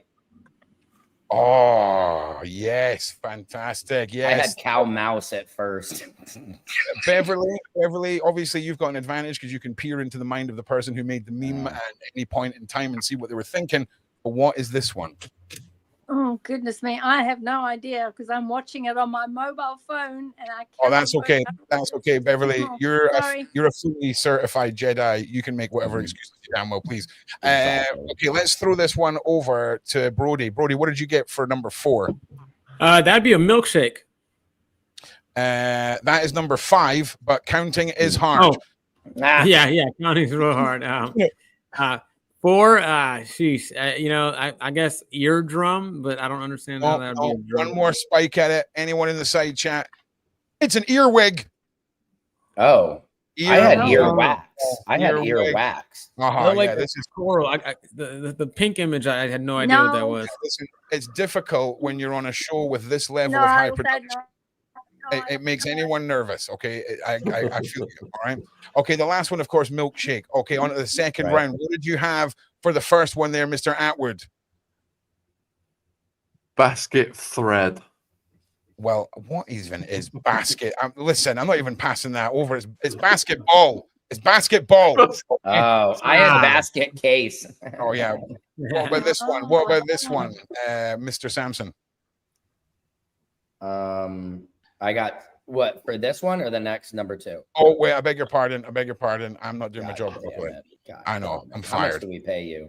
Listen, not enough. Right, let's go. Can't fire him, then we can't run the show. Yeah. Cell phone. Correct. What about the next one here, Miss Beverly Rhodes? No, you can't see what you're looking at because it's too tiny. Brody, what about this one here? It's the second image is I have no idea what that is, but it's something maybe space station. No, it's a boat. I will say it's a big boat, but that's the second image. Is a big boat. So I'll give you another big boat. Yeah, bolt. What's another word for a boat? Screw. A screw. I'm sorry. I'm just running to get a screw. No, Brody, it's a spaceship. Okay, spaceship. Yeah. Okay, this one right here. Jen is not here. Mr. Atwood, what is this? What's she got in her hands? It's like no. You get an allotted time. If you hadn't look at this guy. Look at this guy right here. Okay, so I don't even know what this one. Can I phone a friend? Okay, so what? I'll give you all a collective stab at this. She's making a wish, blowing out a candle. Wishbone. Okay. There we go, my guy. That was a terrible one. And this final one, Samson. What about this one here? Note. Note abstract art. No. Look closer. You're halfway there. Oh, notebook. Nailed it. You are killing it. Okay, ladies and gentlemen, we're moving on to round 3. Get ready. That's kind of hard for a book, though, man. That's very abstract. Listen, Samson, I don't want to hear your excuses. It's round 3. Challenging. Okay. Oh yeah. Now you realize, Samson. Now you realize. What the hell is that? Stepped up a notch, right? Stepped up a notch. Yeah, this is getting tough.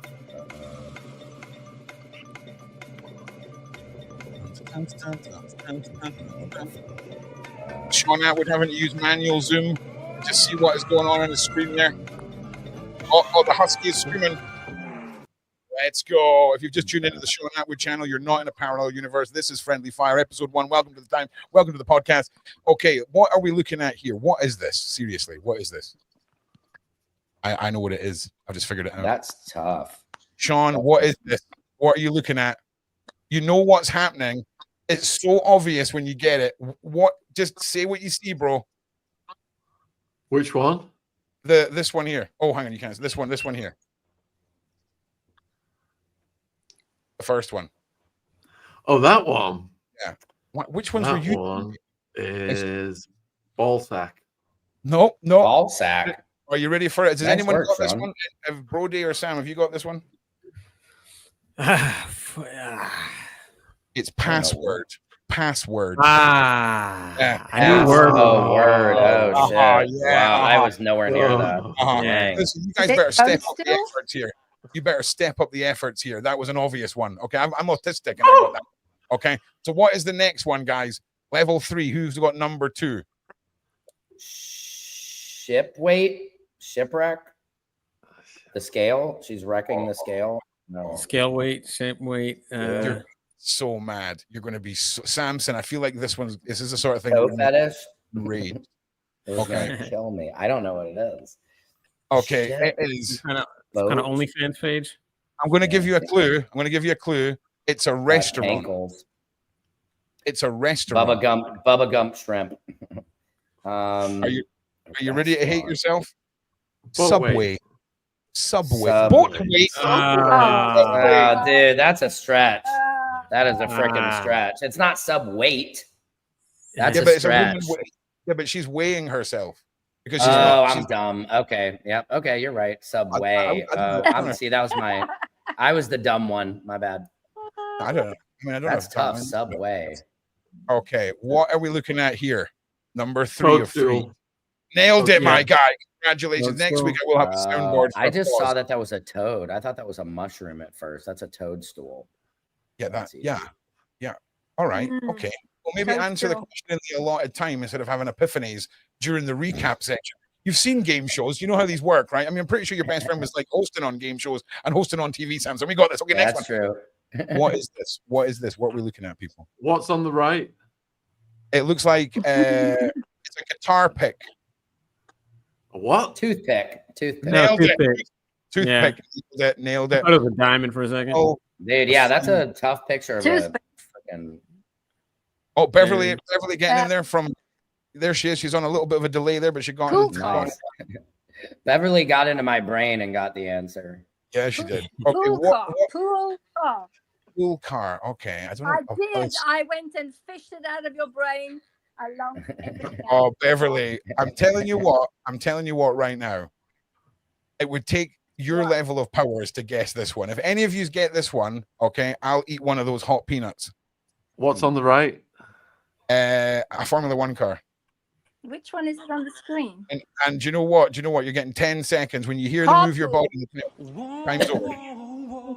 Mysterious girl. Oh, it's breakfast. Breakfast, yeah. Breakfast. Wow. Oh shit! I've got. Okay. Yeah. I don't. This one actually never came with an answer. This never came with an answer. That was good, man. It's definitely breakfast. Oh god.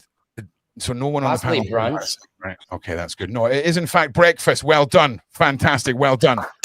Just move quickly on from all of this. Okay, quickly on to round 4, ladies and gentlemen. Ladies and gentlemen, round 4. It's beginning now. Get ready, go.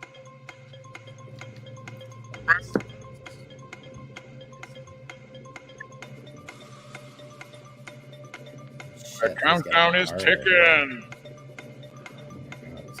You got this. Say what you see on the Sean Edward channel. Let's go. Husky is streaming. Let's go, baby. Round 4 is over. What is the first picture? Say what you see, Mr. Atwood. Grass-fed. No, it's not grass. That's what I thought too. I'm going to give you another one. It is a form of bush. Grassroots. No. Grassroots. No. Bush. No. Pig. Is it a pig? It is a sourcing pictures. What kind of pig is that? It's okay. I'm going to tell you. I'm going to say the first thing is a hedge. Hedgehog.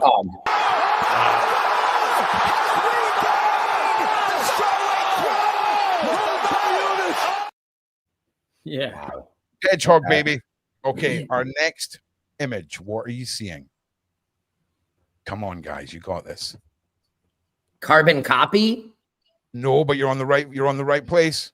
I'm going to have to press you. 10 seconds. Cell phone. No, we had cell phone. 10 seconds. How did you? Okay. Mysterious girl, move your body close Rug copy, rug. Something facts. Blueprint. Right. We're making moves here. Number 3 of 4. What are you seeing here? I got that. You got Ice this. Come on. cream. Beverly Rhodes in the house, ladies and gentlemen. She took that out of my head. She took Beverly Rhodes. You can't really give her credit, guys. Beverly freaking Rhodes knocks it out. You did, Sam. You keep giving me all the answers. Good. It's my pleasure. Smashed it. Right. Okay. Next one. 4 of 4. What are we seeing here, ladies and gentlemen? That's a window. Oh, damn, it's Brody. A window. Good I job. mean, do you know what you get? You get the special dance for that one, my guy. All right. You know what, Ron? When I was hosting at the Hollywood Improv on Wednesday night, Craig Robinson in that meme was headlining at the club. The black gentleman. Wait. Play it again. Wow. Wait. He was in Hot Tub Time Machine. Craig Robinson. Yeah, I know. Yeah, maybe next time you're with him. Maybe next time you just like call me on WhatsApp. Get him to come on the show. Yeah, get him to come on the show. You forget about the show. Just call me on WhatsApp, dude. Just call me on WhatsApp, my bro. Like that. Okay. I'm a huge fan, man. I'm a huge fan. In fact, really? You don't know the greatest song that was never a song, "Take Your Panties Off," that he sung in one of his movies, my guy. I'm just saying. Yes. Okay, oh yeah, so Craig, he's at there all the time. So yeah, man. Well, listen, you hook a brother up here because I'm telling you. Okay. What is number 5 of 4? Logbook. No, epic fail. Wi-Fi. Hotkeys. Wi-Fi. What was yours? Hotkeys. Oh my God. Wrong. Firework. Okay. Firework. Firework. I still say hotkeys is a runner-up. Yeah. Hotkey. Yeah, okay. It is a runner-up in a world where there is runner-ups and we get to make our own rules. But sadly, this is friendly fire. And you, if anything, if I can keep in score, I'd be taking a point away. All right, that's how we roll. Okay, I just want to remind everybody to like and subscribe and share. There's plenty more shenanigans as the show builds over the weeks. Okay, our last level 5, everyone. Pay attention. Here we go. We're in the final stretch, and I can't find the countdown, so here we go. Netball. Right, okay, I'm sorry. Was that Mr. Atwood who just shouted out the answer there? Let's just talk about this. Listen, I know it's your channel. I think he has Tourette's. It's undiagnosed, and it just got diagnosed.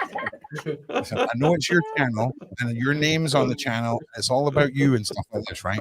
But we're trying to do a game show, and we're just having a good time here, okay? Do you know what? For Sean messing that up, we're going to go straight to level 10, and we're starting at level 10. Oh. Pencil.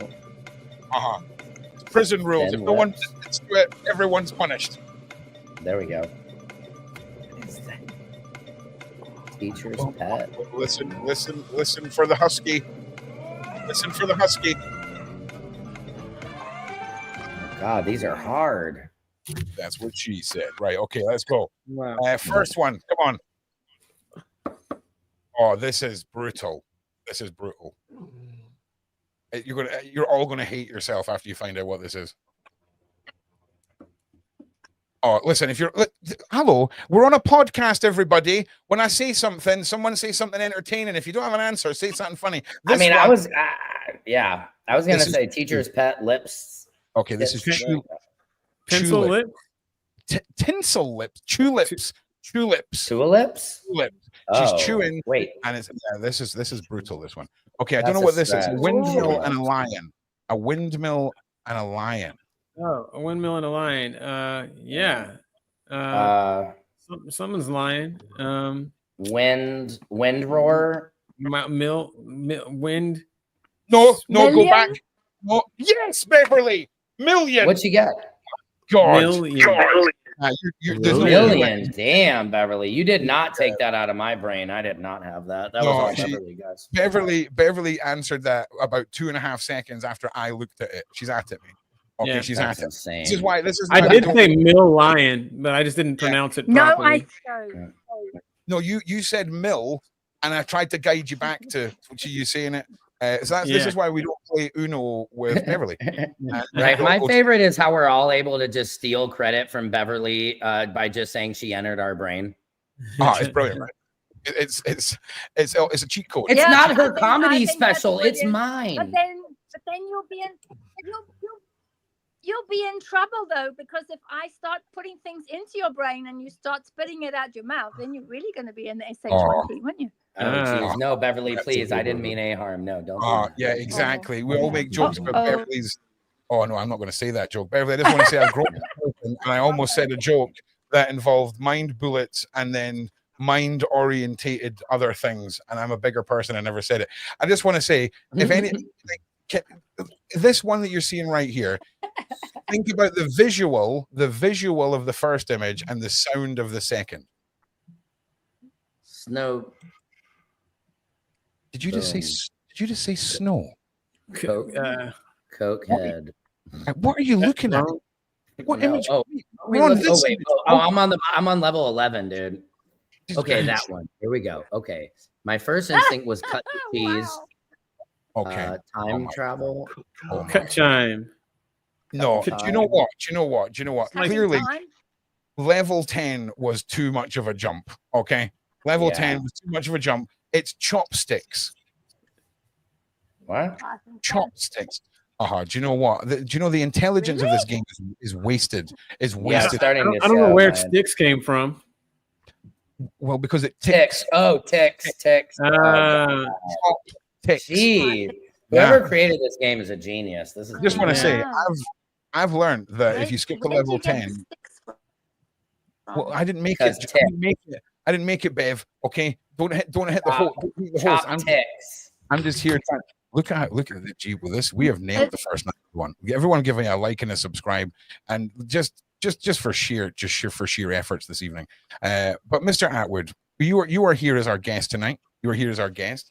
And Jen's not here. I did have another game planned where I was going to ask you questions about your relationship. You answer it, write it down, and show it up to the camera to see if you guys answer the same question. But we've made one of our panel members get emotional this evening, so we'll maybe just have some mercy on you. But why don't you tell us why you do? This is one of the things that when you asked me to do that thumbnail for the live that is in January that you posted in like September. It's Sammy the Bull one, right? Like, can you talk a little bit about that? Like, what is that all about? Because it's been sat there for ages, and I have no idea what it's about, but it looks exciting.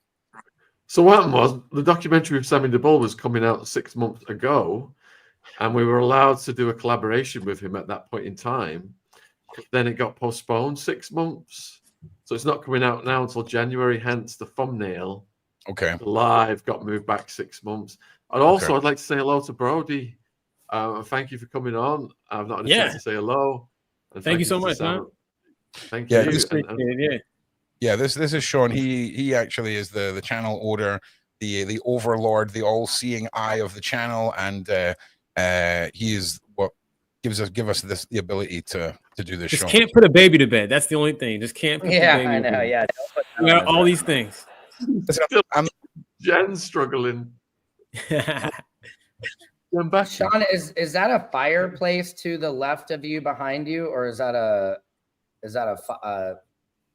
clock, a grandfather clock? I can't tell. It's a chopstick.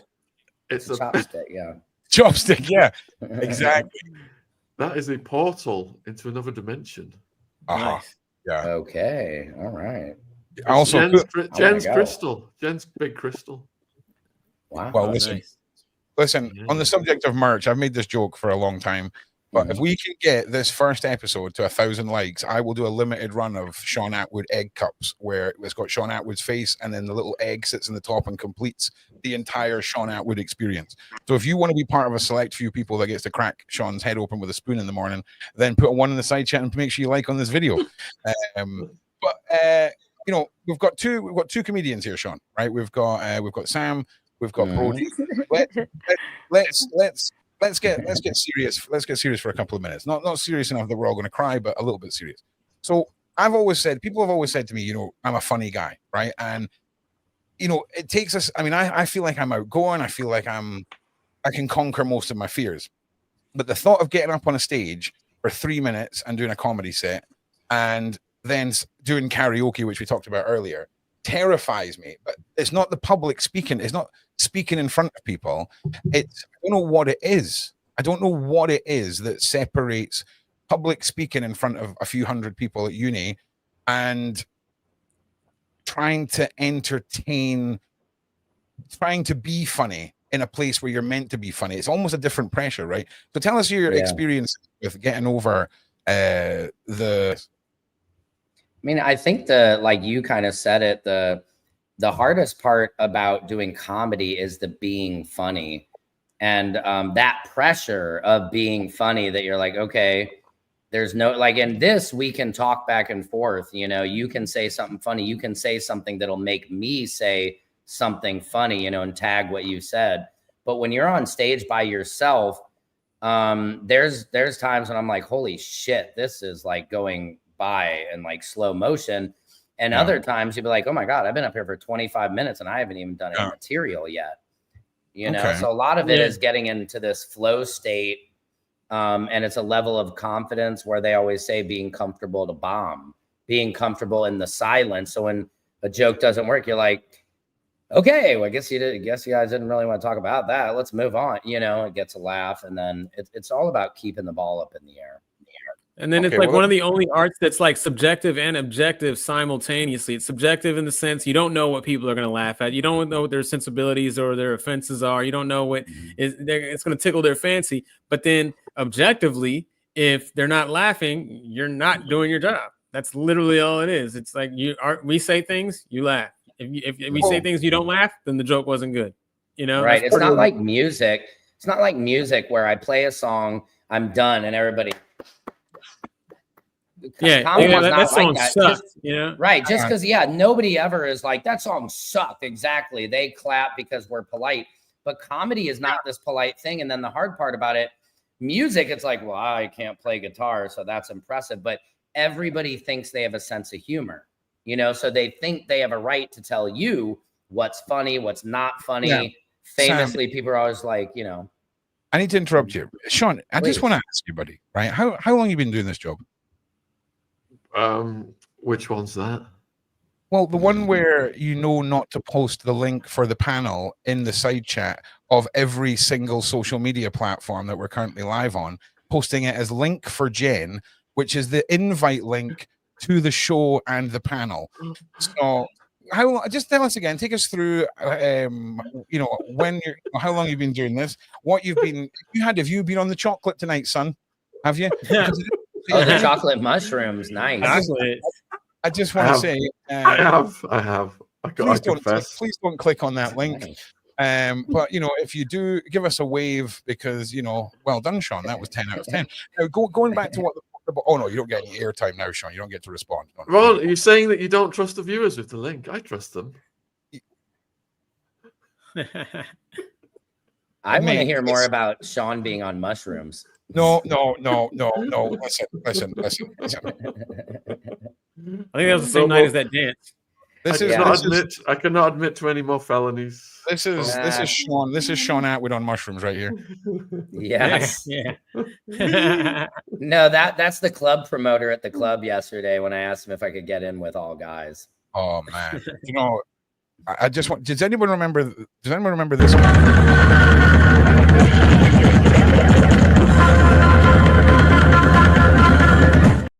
Put a one in the side chat if you know the Techno Viking. And then do you know that Techno Viking? I love that guy. You need to again Google the documentary about the Techno Viking. He was a normal guy who was like a banker, went out to this raid, got filmed, became a sensation internet meme, and then sued the people who made the meme. Sued the people that made the meme. Oh yeah, here we go. Now we're talking, my G. Yeah. And I just want to say, look at the dance Sam's doing right now, and here's what he's replicating.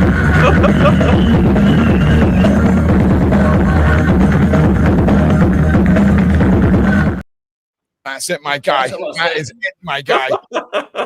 Hand me the water. Somebody hand me the bottle of water. There you go. That's a workout, actually. We got See, Jen. it worked. We've got Jen back.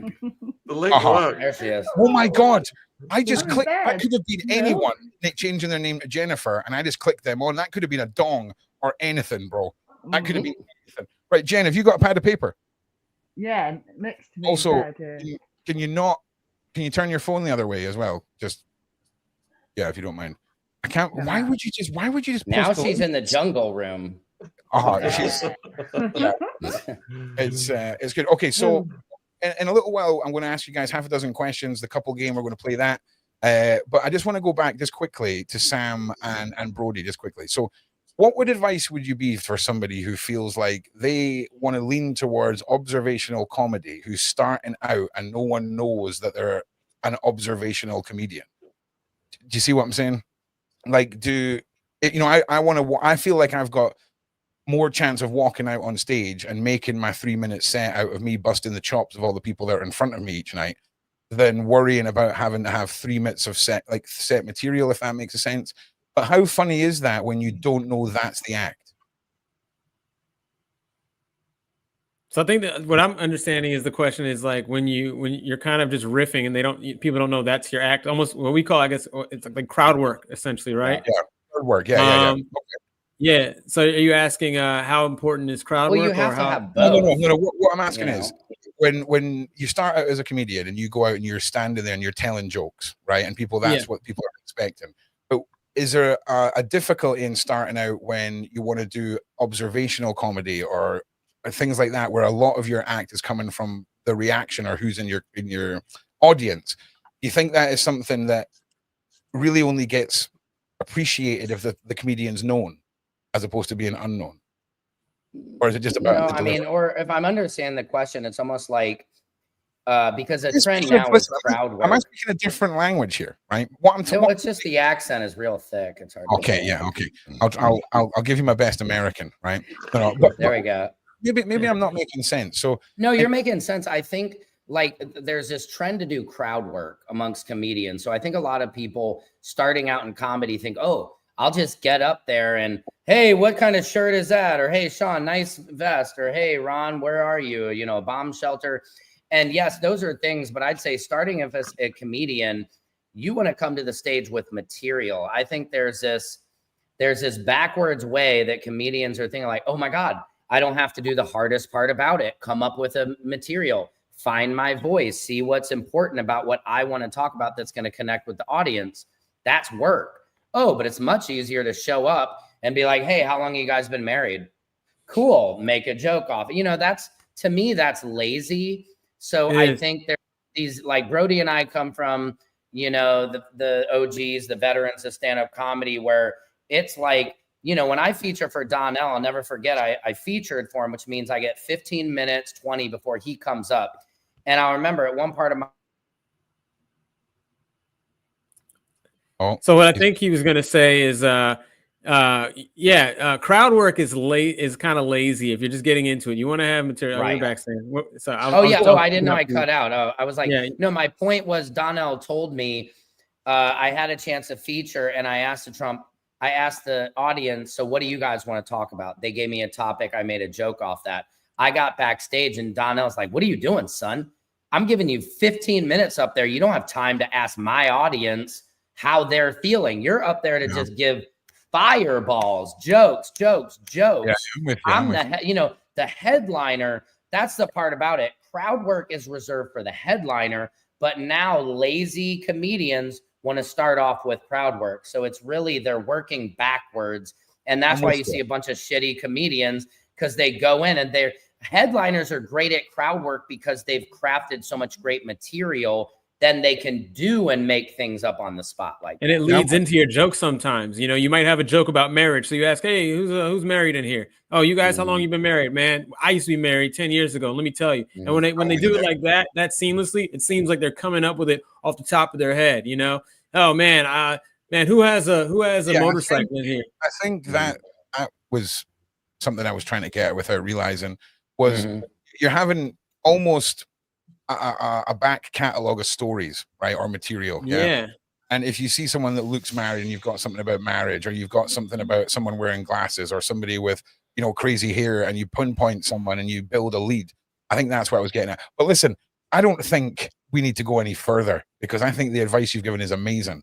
Brody, we're going to circle back to you, and we'll circle back to you as well, Beverly. But I just want to go over to the Atwoods. I just want to say, why does Jen look like she is like in some like fabulous 1960s like boudoir going on here? You're looking very elegant, I have to say. It's my bed. And this is Ziggy's asleep. Yeah. Okay, well, ladies and gentlemen, if you're sitting at home with your better half, your loved one, and you want to see how well you guys know each other in a game that Ron hasn't even really put together and has a list of 100 questions he's pulling random things from, this is the one for you. It's the couples game. You're going to have 10 seconds, Atwoods. You're going to have 10 seconds to answer the question, and then show the camera and see if you both have the same answer. You will have 10 seconds. When you hear the move your body, the time is up. And your first question is, where did you go on your first date? Mysterious. Move your body close to mine. Come on, move your body. Come on, move your body. It'd be funny if they write Subway. Oh my God, Jen looks like she's struggling. Sean looks like I've just traumatized him. Okay.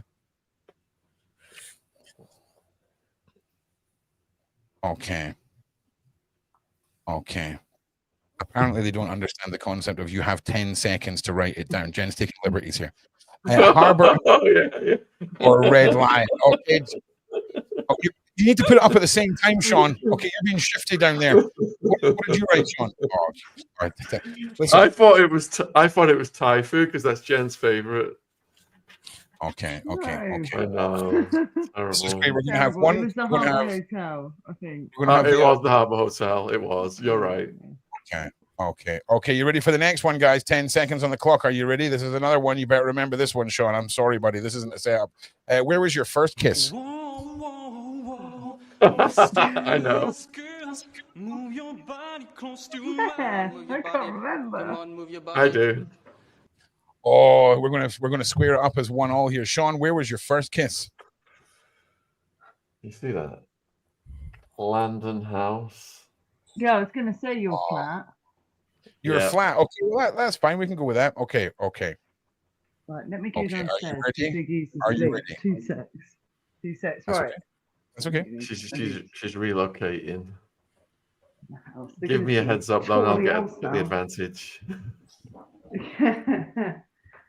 Right. What's your anniversary? Which room is she in now? She's in the wardrobe room. She's in the West Wing. This is like your house looks like the game Clue house. Yeah, Clue. Yeah. Yeah. It was Mrs. Peacock. It was killed in the study with a wrench. Can I just ask, is that a rotating sunglasses display that's in the background? Yeah, what is that in the back? Is that looks like a robot? sunglasses. Oh my gosh. God, you guys have no. I bet if I tell you what, Sean, how much is a pint of milk? Are you at that level of richness now that you've no clue how much milk costs? You bought it earlier, £1. Okay, next question, 10 seconds. How much is a pint of milk? It was organic milk from the farm shop, and it depended whether you brought your own bottle or you used their bottle. There was 2 different prices. Oh, I and used it the wrong. expired What the? Was he just watching? Right, okay. Well, if Jennifer's still breastfeeding, they have free milk, right? Oh, listen, there's something unsettlingly body temperature about breast milk. That's the only thing that's about that whole. Anyway, we're moving on. Okay.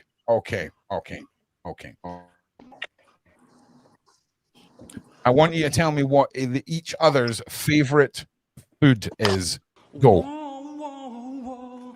What is Jen's favorite food? We got this. Come on, people. Sorry. Come on, move your body. What's my favorite food, Jen? She knows, and I know hers. Sean likes French toast. He looks like a French toast category. Ooh la la. Jen's is Thai and Italian, and mine is Indian. Yeah. Indian. Well, okay. I like all that. Right.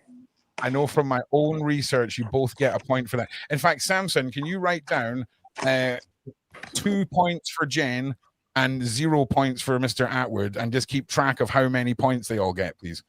If you could do that for me, my beautiful throw a point sister. down for me, Sam, if you want to. I got it. Hey, Ron, I will give you my warning. I have to pick up my kids in 8 minutes. Yeah, that's fine. Technically, that's when we're coming to our aligned, our allocated slot of time. So.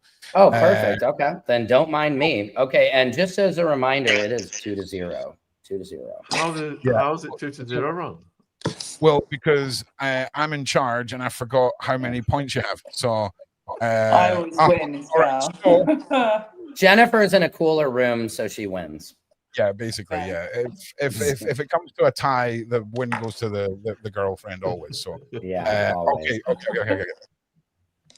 Hang on, I'm just picking another one. Okay. All right. If Sean Atwood, this is Sean Atwood specific, okay? If Sean Atwood could have a superpower, Jen, what would it be? Mysterious girl, move your body close to mine. Come on, move your body. Come on, move your body. Right, Sean, if you could have any superpower, what would it be?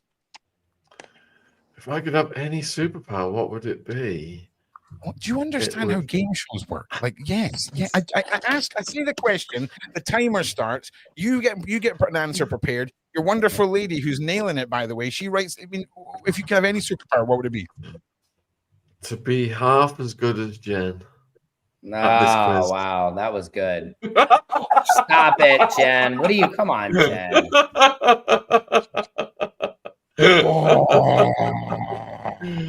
Water finds its own level, Jen.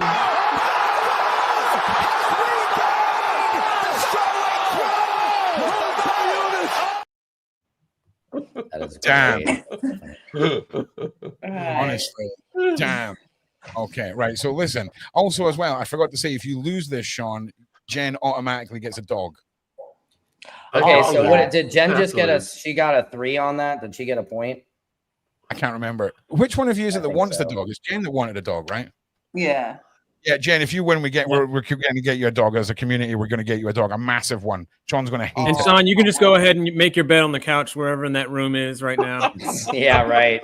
You don't get to go to the wardrobe closet anymore, Sean.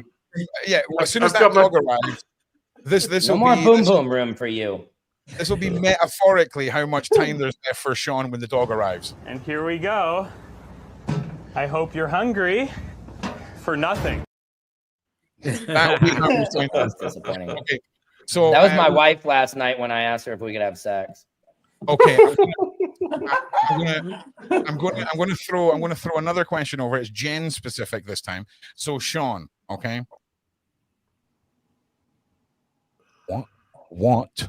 Okay, while I try and find the timer and fill the air with what would Jen's, if Jen had one wish, what would it be? Go.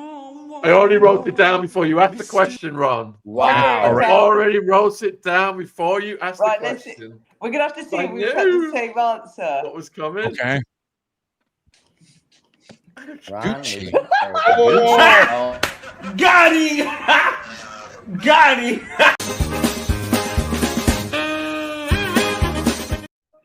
It. Okay.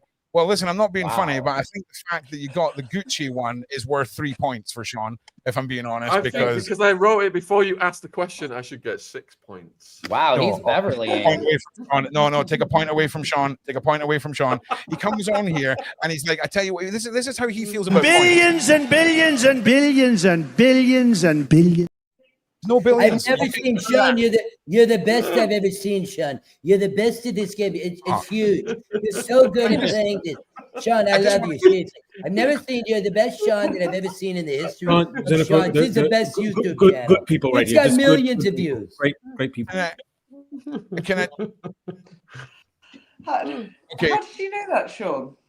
Viewers, this one's for you. I want you to put one in the side chat. If Nicolas Cage's face at the end of this meme is a familiar face that you've seen Sean make when someone says a shocking, there it is, right there.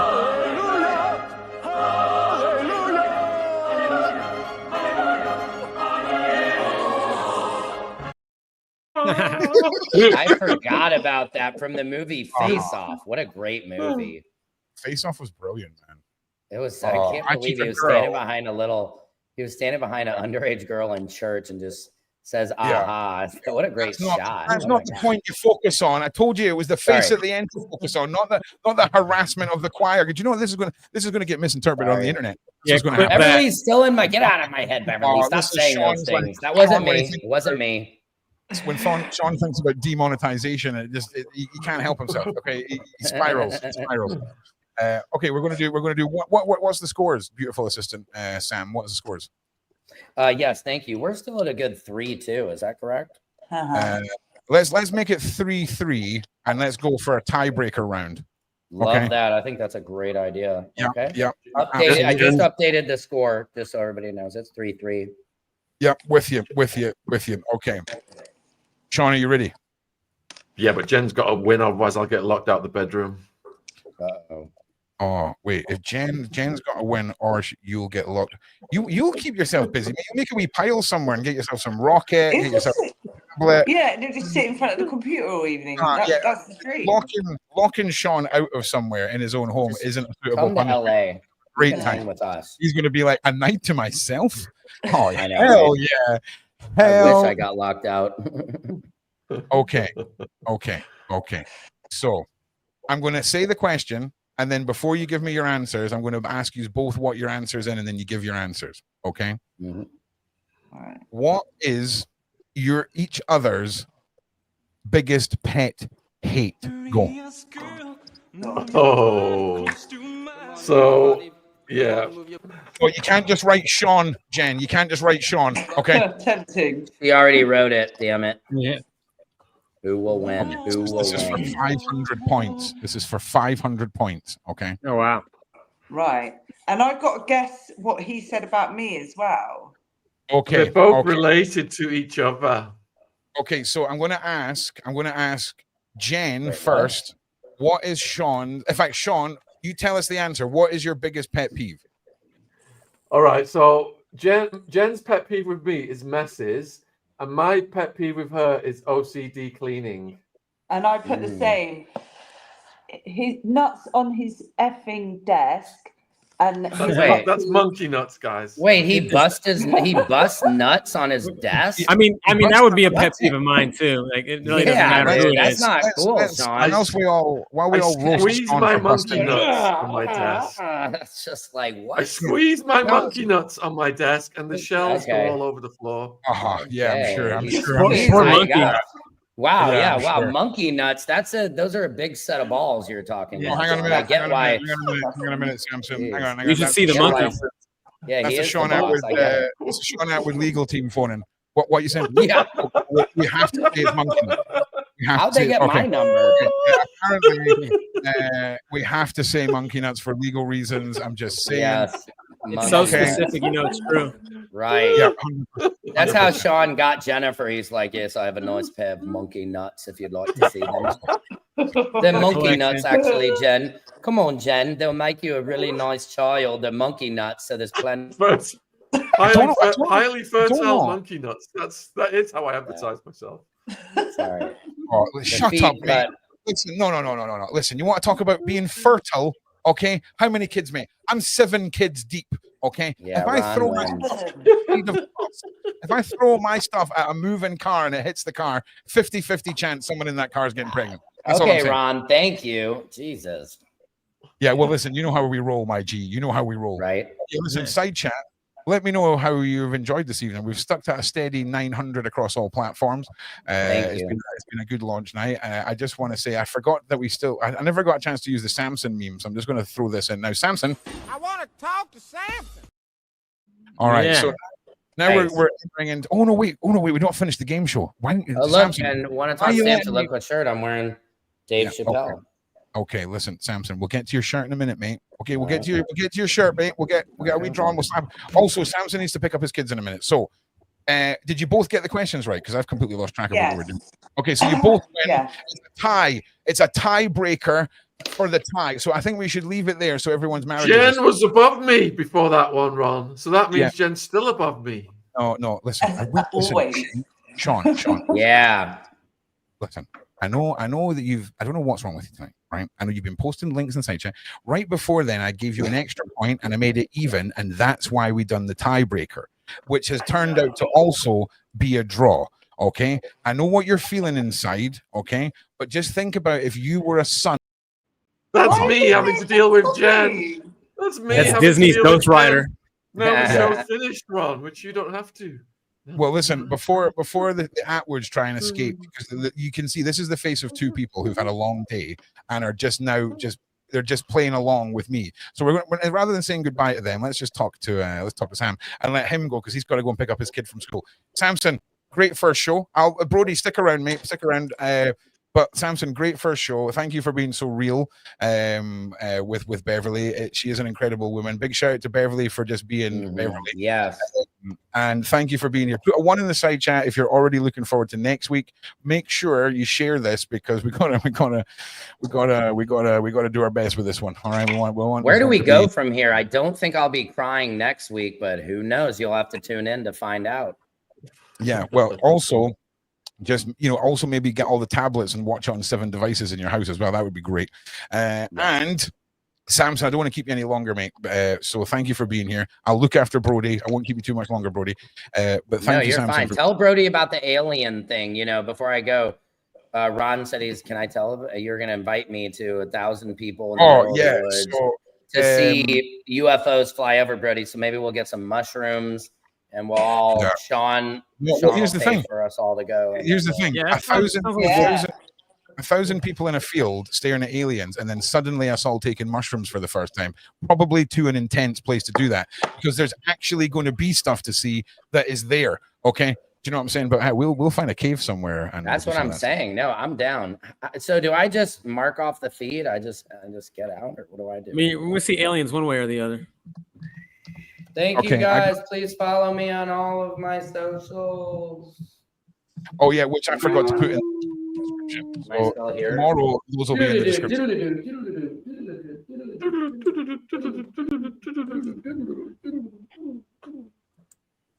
Okay, I'm with you. Okay, so we're gonna. What I'm gonna give you. What we give you on the. Do you want your exit to be a conversation about the FBI or Rocket Man? Which one? Do you think you're not live on the internet anymore, Sam? Do you think you're offline? Oh, sorry, I didn't know if it was. Oh yeah. Okay, yeah. What's my last conversation? Do you want, I'm saying no. Your exit is. Do you want Rocket Man or a conversation about the FBI as your exit name? Rocket Man, of course. All right. Do you like the Elton John song Rocket Man? I don't like soft ass shit. Oh, you don't? Well, I only bring it up because it's you. You're the Rocket Man.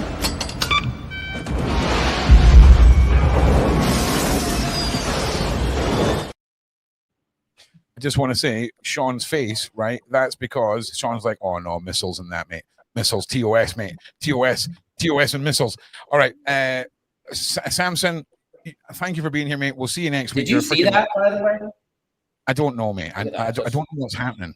Oh God, he's done it. Brilliant. Nailed it. Nice.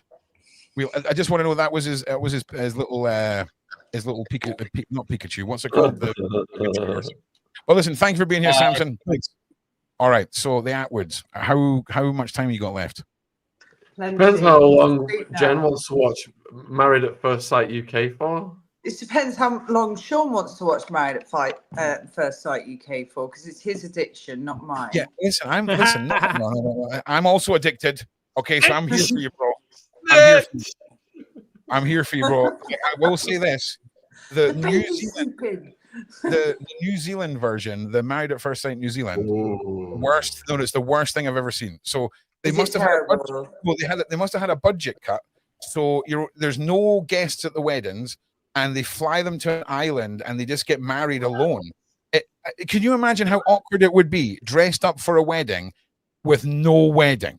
So don't even watch it. It's not even worth it. I'm really. No, we won't invest. Yeah. We won't invest in that. No.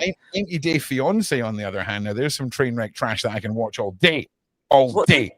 What's that? 90 Day Fiance. Right, Brody. The subject here is sort of like your what's the when you've got an embarrassing thing, you do your secret habit. No, your something. What's your guilty pleasure? What is your guilty pleasure when it comes to TV? My guilty pleasure when it comes to TV. Man, I'd say the murder documentaries. You know, those are. It's like Oh, that's too much of a safe answer, man. I'm talking go deep. I'm talking about that series you've watched 45, because I can't stop. For some reason, I've seen every season of American Office 10 times, but it's my go-to. That's a good show, though. All right. I mean, it's going to be, every now and then I'll check in on Pokemon, you know, I'll see what's going on over there. I like to see what new Pokemon are out there. Did you just say Pokemon? I said Pokemon. Oh, you just you stay there. Guilty pleasure, right? Sean, just talk to this man for a minute. You and I are about to bond in a way like never before, Brody. Okay, you just stay there. You talk to him, Sean. You keep the show going, Sean. Brody, what got you into doing the stand-up and stuff? So I was just a class clown. I used to get kicked out of classes, got detentions, in-school suspensions, just reprimanded all the time because I had to get that joke out. My grades were great. My behavior was bad. By my junior year, I finally decided to get into acting. My girlfriend at the time was doing a high school play. She told me to audition. I auditioned. That led me into my senior year doing morning announcements, doing the pep rally, hosting different shows. By the time I got to college, my buddy signed me up for stand-up, signed 3 of us up for stand-up, me and 2 other buddies. And I just didn't stop. I never would have signed myself up for it, but I fell in love with it and realized, oh, wow, this is actually what I'm good at. You know, prior to that, I had dreams of maybe going to the NBA. I wasn't even good enough, but I just thought, okay, maybe basketball is something I'll do when I grow up. Maybe I thought paleontology, but I saw, you know, paleontology is not Jurassic Park. You're basically just a glorified cleaner. You're dusting outside. It makes no sense. You're not always finding, you know, Velociraptor bones. Even you're not finding anything. Yeah. Do you still get an adrenaline spike when you go on stage, or do you get used to it? Oh yeah, a lot of times. I mean, I don't get as nervous as I used to when I first started, but there's certain shows definitely give me that adrenaline spike for sure. Okay, Sean, thank you for holding the fort. I'm sorry. Right, so how deep in the Pokemon world are you? Brody? How deep am I? I mean, I went through gold and silver, and then I know some of the ones that are on Smash Brothers. But my son's middle name is Lucario. I think that's pretty. Well, my firstborn son's first name is Odin, so we both have Odin. Cool names. But listen, so are you in the cards, or are you in like the sets that are coming out and things like this? Yeah, not the new sets, but I had like the first editions and the second, and then the Jungle series, and then I had like some cards that were straight up Japanese. Yeah. Listen, I am obsessed with collectibles when it comes to cards. Yeah. Right? Yeah. So these are 2 cards from the new set. Okay, check it out. So this set came out 2 weeks ago, and these are raw at $650 a pop. Nice. Oh my god! What is it? What kind of Pikachu is it? It's the new Terraform Pikachu. Pikachu. Yeah, there's nothing like Sean has given up right now. Look at the face. No, I'm putting Brody's links in the description box and in the chat. Okay, good. I've just followed him on Instagram and X. Yeah, excellent. And I got the Pokemon Advent calendar and pulled the 100. Ooh, a little Charizard out there. Here we go. Okay, that's the Pokemon. That's the Pokemon side quest over. So, Sean, I love it. Is there any more questions you want to throw at Brody before we wind down, mate? Because you're on a re-roll there. Yeah. So when you are on the stage, then what has been your most awkward ever moment? Most when a awkward. joke doesn't land, right? I think the most awkward moment is probably having to stay at the comedy club because somebody was outside waiting to fight me because I roasted him so badly that he wanted to go outside and fight. So the security urged me to go out the back door. They said there's a guy outside parading around his car like he has a gun in it, and you should probably stay here. And that's happened a few times where people try to fight me after a show. I don't attack people, but it's like trust and believe. Yeah. This is a registered weapon. I can use it for good or I can use it for bad, you know. And I give you almost 3 strikes if you're in the audience, and after that, it's like if you want it to be the set to be about you, fine, here it is. But your girlfriend's not going to like you anymore. You mentioned what state was that? This is in California. And Sean, Brody's done extensive TV work as well. I don't know if you heard this for the initial part of the interview. He sort of expands past the comedian level. So if you want to touch on that as well. Yeah, I've been reading his wiki page as we speak. I've done some fun stuff, some fun shows. I've done some stuff for BET. You know, I've done stuff for Nickelodeon, True TV. Actually, Samson and I worked on a lot of projects together too. You know, some of those shows he was actually a producer on. But I've written and produced and hosted on a lot of these shows.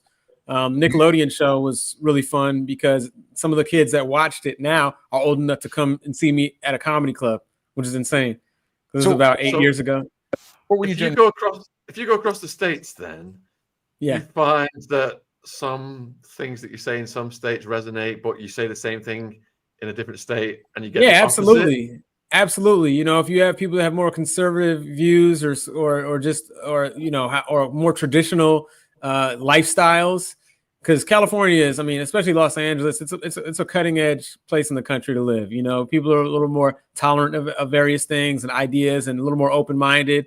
And then you have some states in the South, Midwest that just aren't like that. You know, they have different ideals about things, different ways they dress. I mean, hell, even me coming from DC, you know, I would come back, you know, for Thanksgiving, visit my family. Like, what the fuck are you doing with a nose ring now? You know, I'm like, oh, this is regular LA. This is like barely a piercing.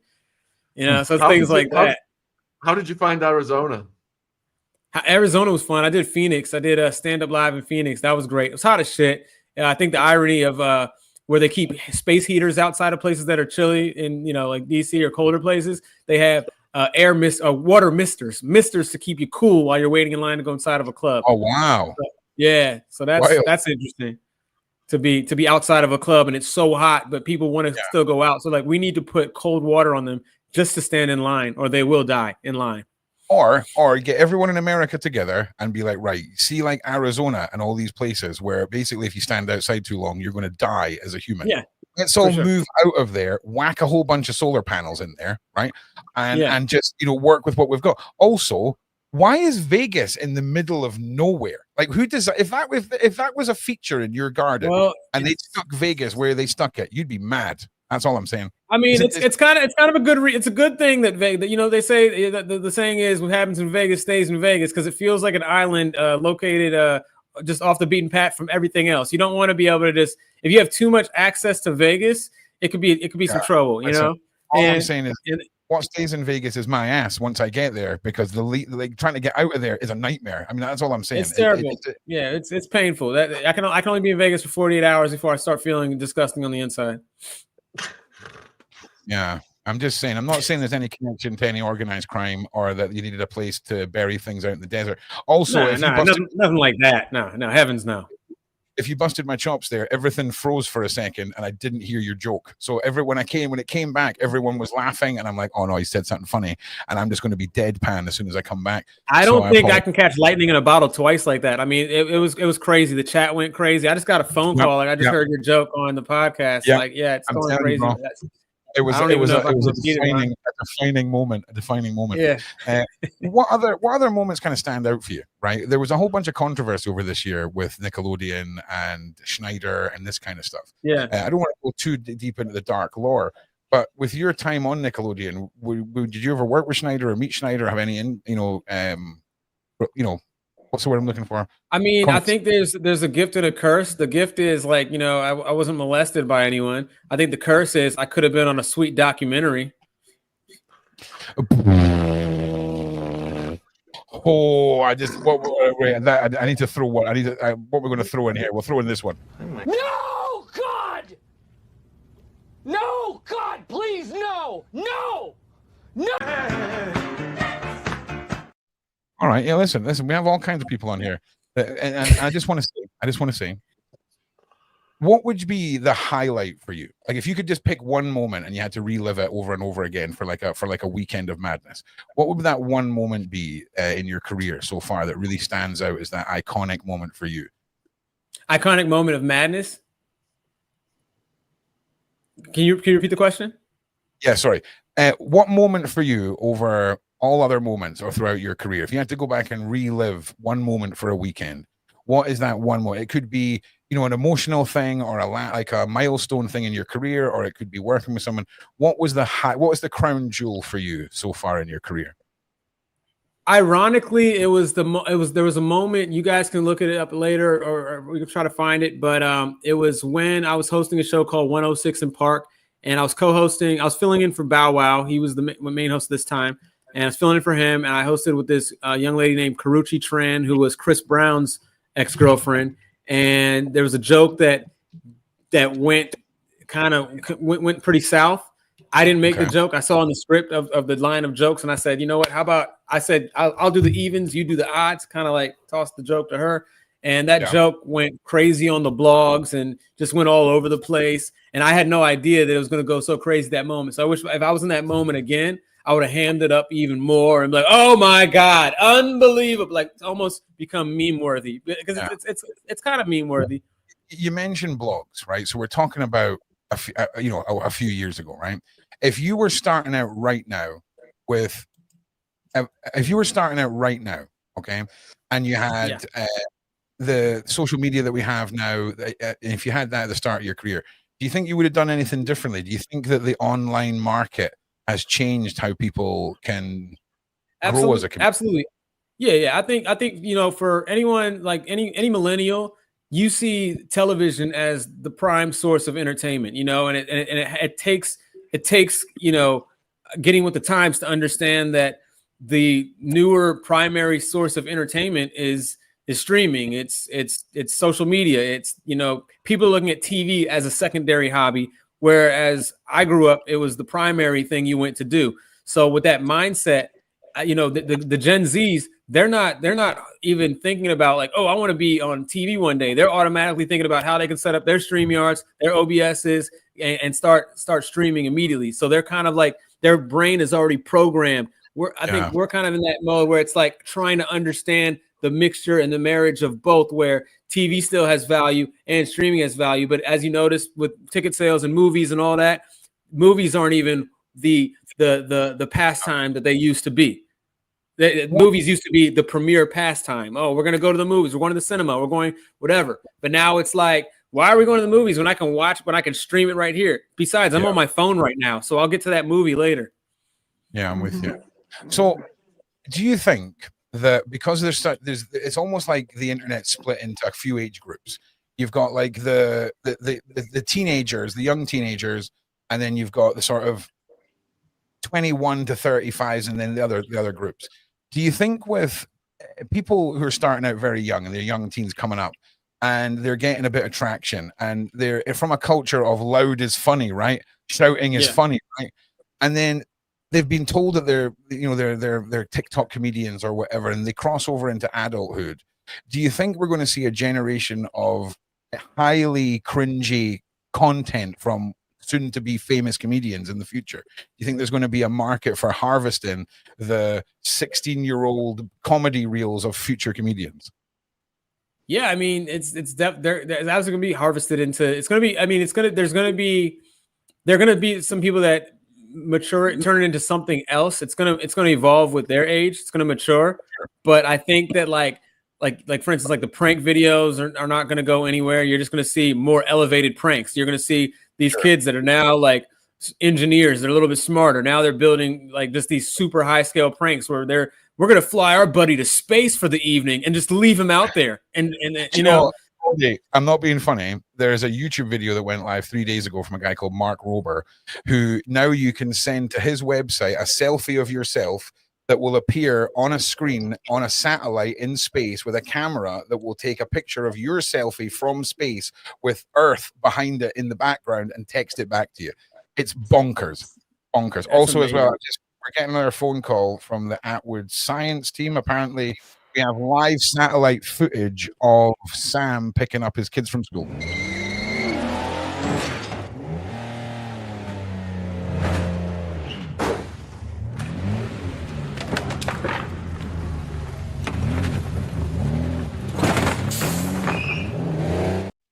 Oh, wait, might have been a little too soon. I mean, he just talked about that. Sam was had a car accident. I'm putting up car banter like that. Yeah. Okay, I just want to say I will formally apologize to Sam, but the guy has also left his camera running, right? So let's just make his empty room full screen and see if he realizes that he's still live on the internet. In fact, let's just leave this running all night, Sean. But yeah, no, I know where he lives. I could actually go appear over his house right now. You know, just that'd be pretty funny. Take about 15 minutes. Okay.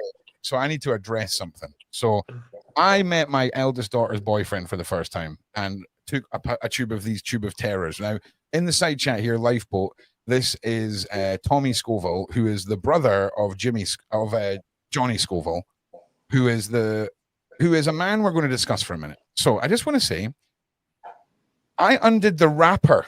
Okay, the wrapper is like 2 inches of plastic. It's like this length, it's a little bit of cellophane. I took that wrapper off and then touched my eyes and then ended up almost blinding myself. Then I forced my eldest daughter's boyfriend to consume some of these, and I consumed some of these.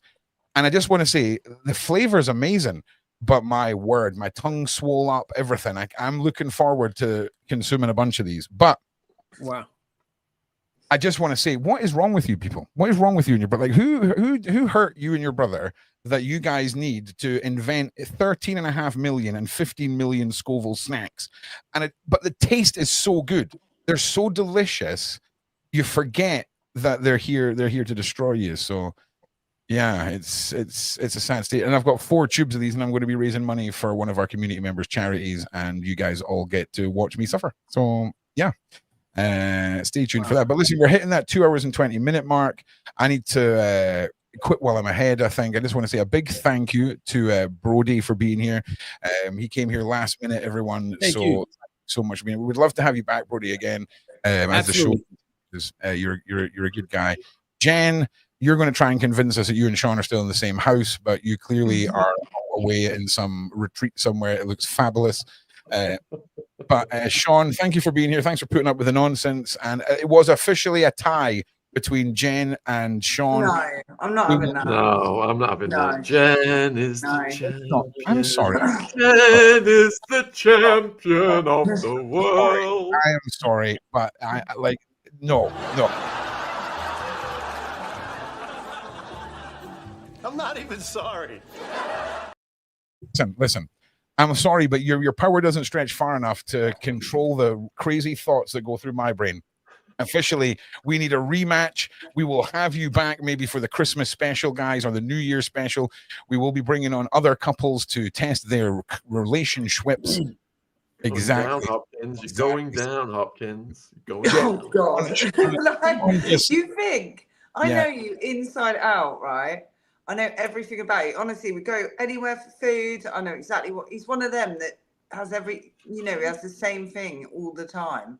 Yeah, that's okay. Predictable. He's predictable. That's all right. There's nothing wrong with that. It's like he's a man who keep talking all that trash. See what happens, Hopkins. Oh, I'm not being funny, but I just want to say, you know for a fact that if Sean takes this too far, the minute this camera goes off, that door's getting locked. Okay, I'm just saying. You know, I'm here for it. Grab your popcorn. Grab your pop. Yeah. Okay. Go. Right.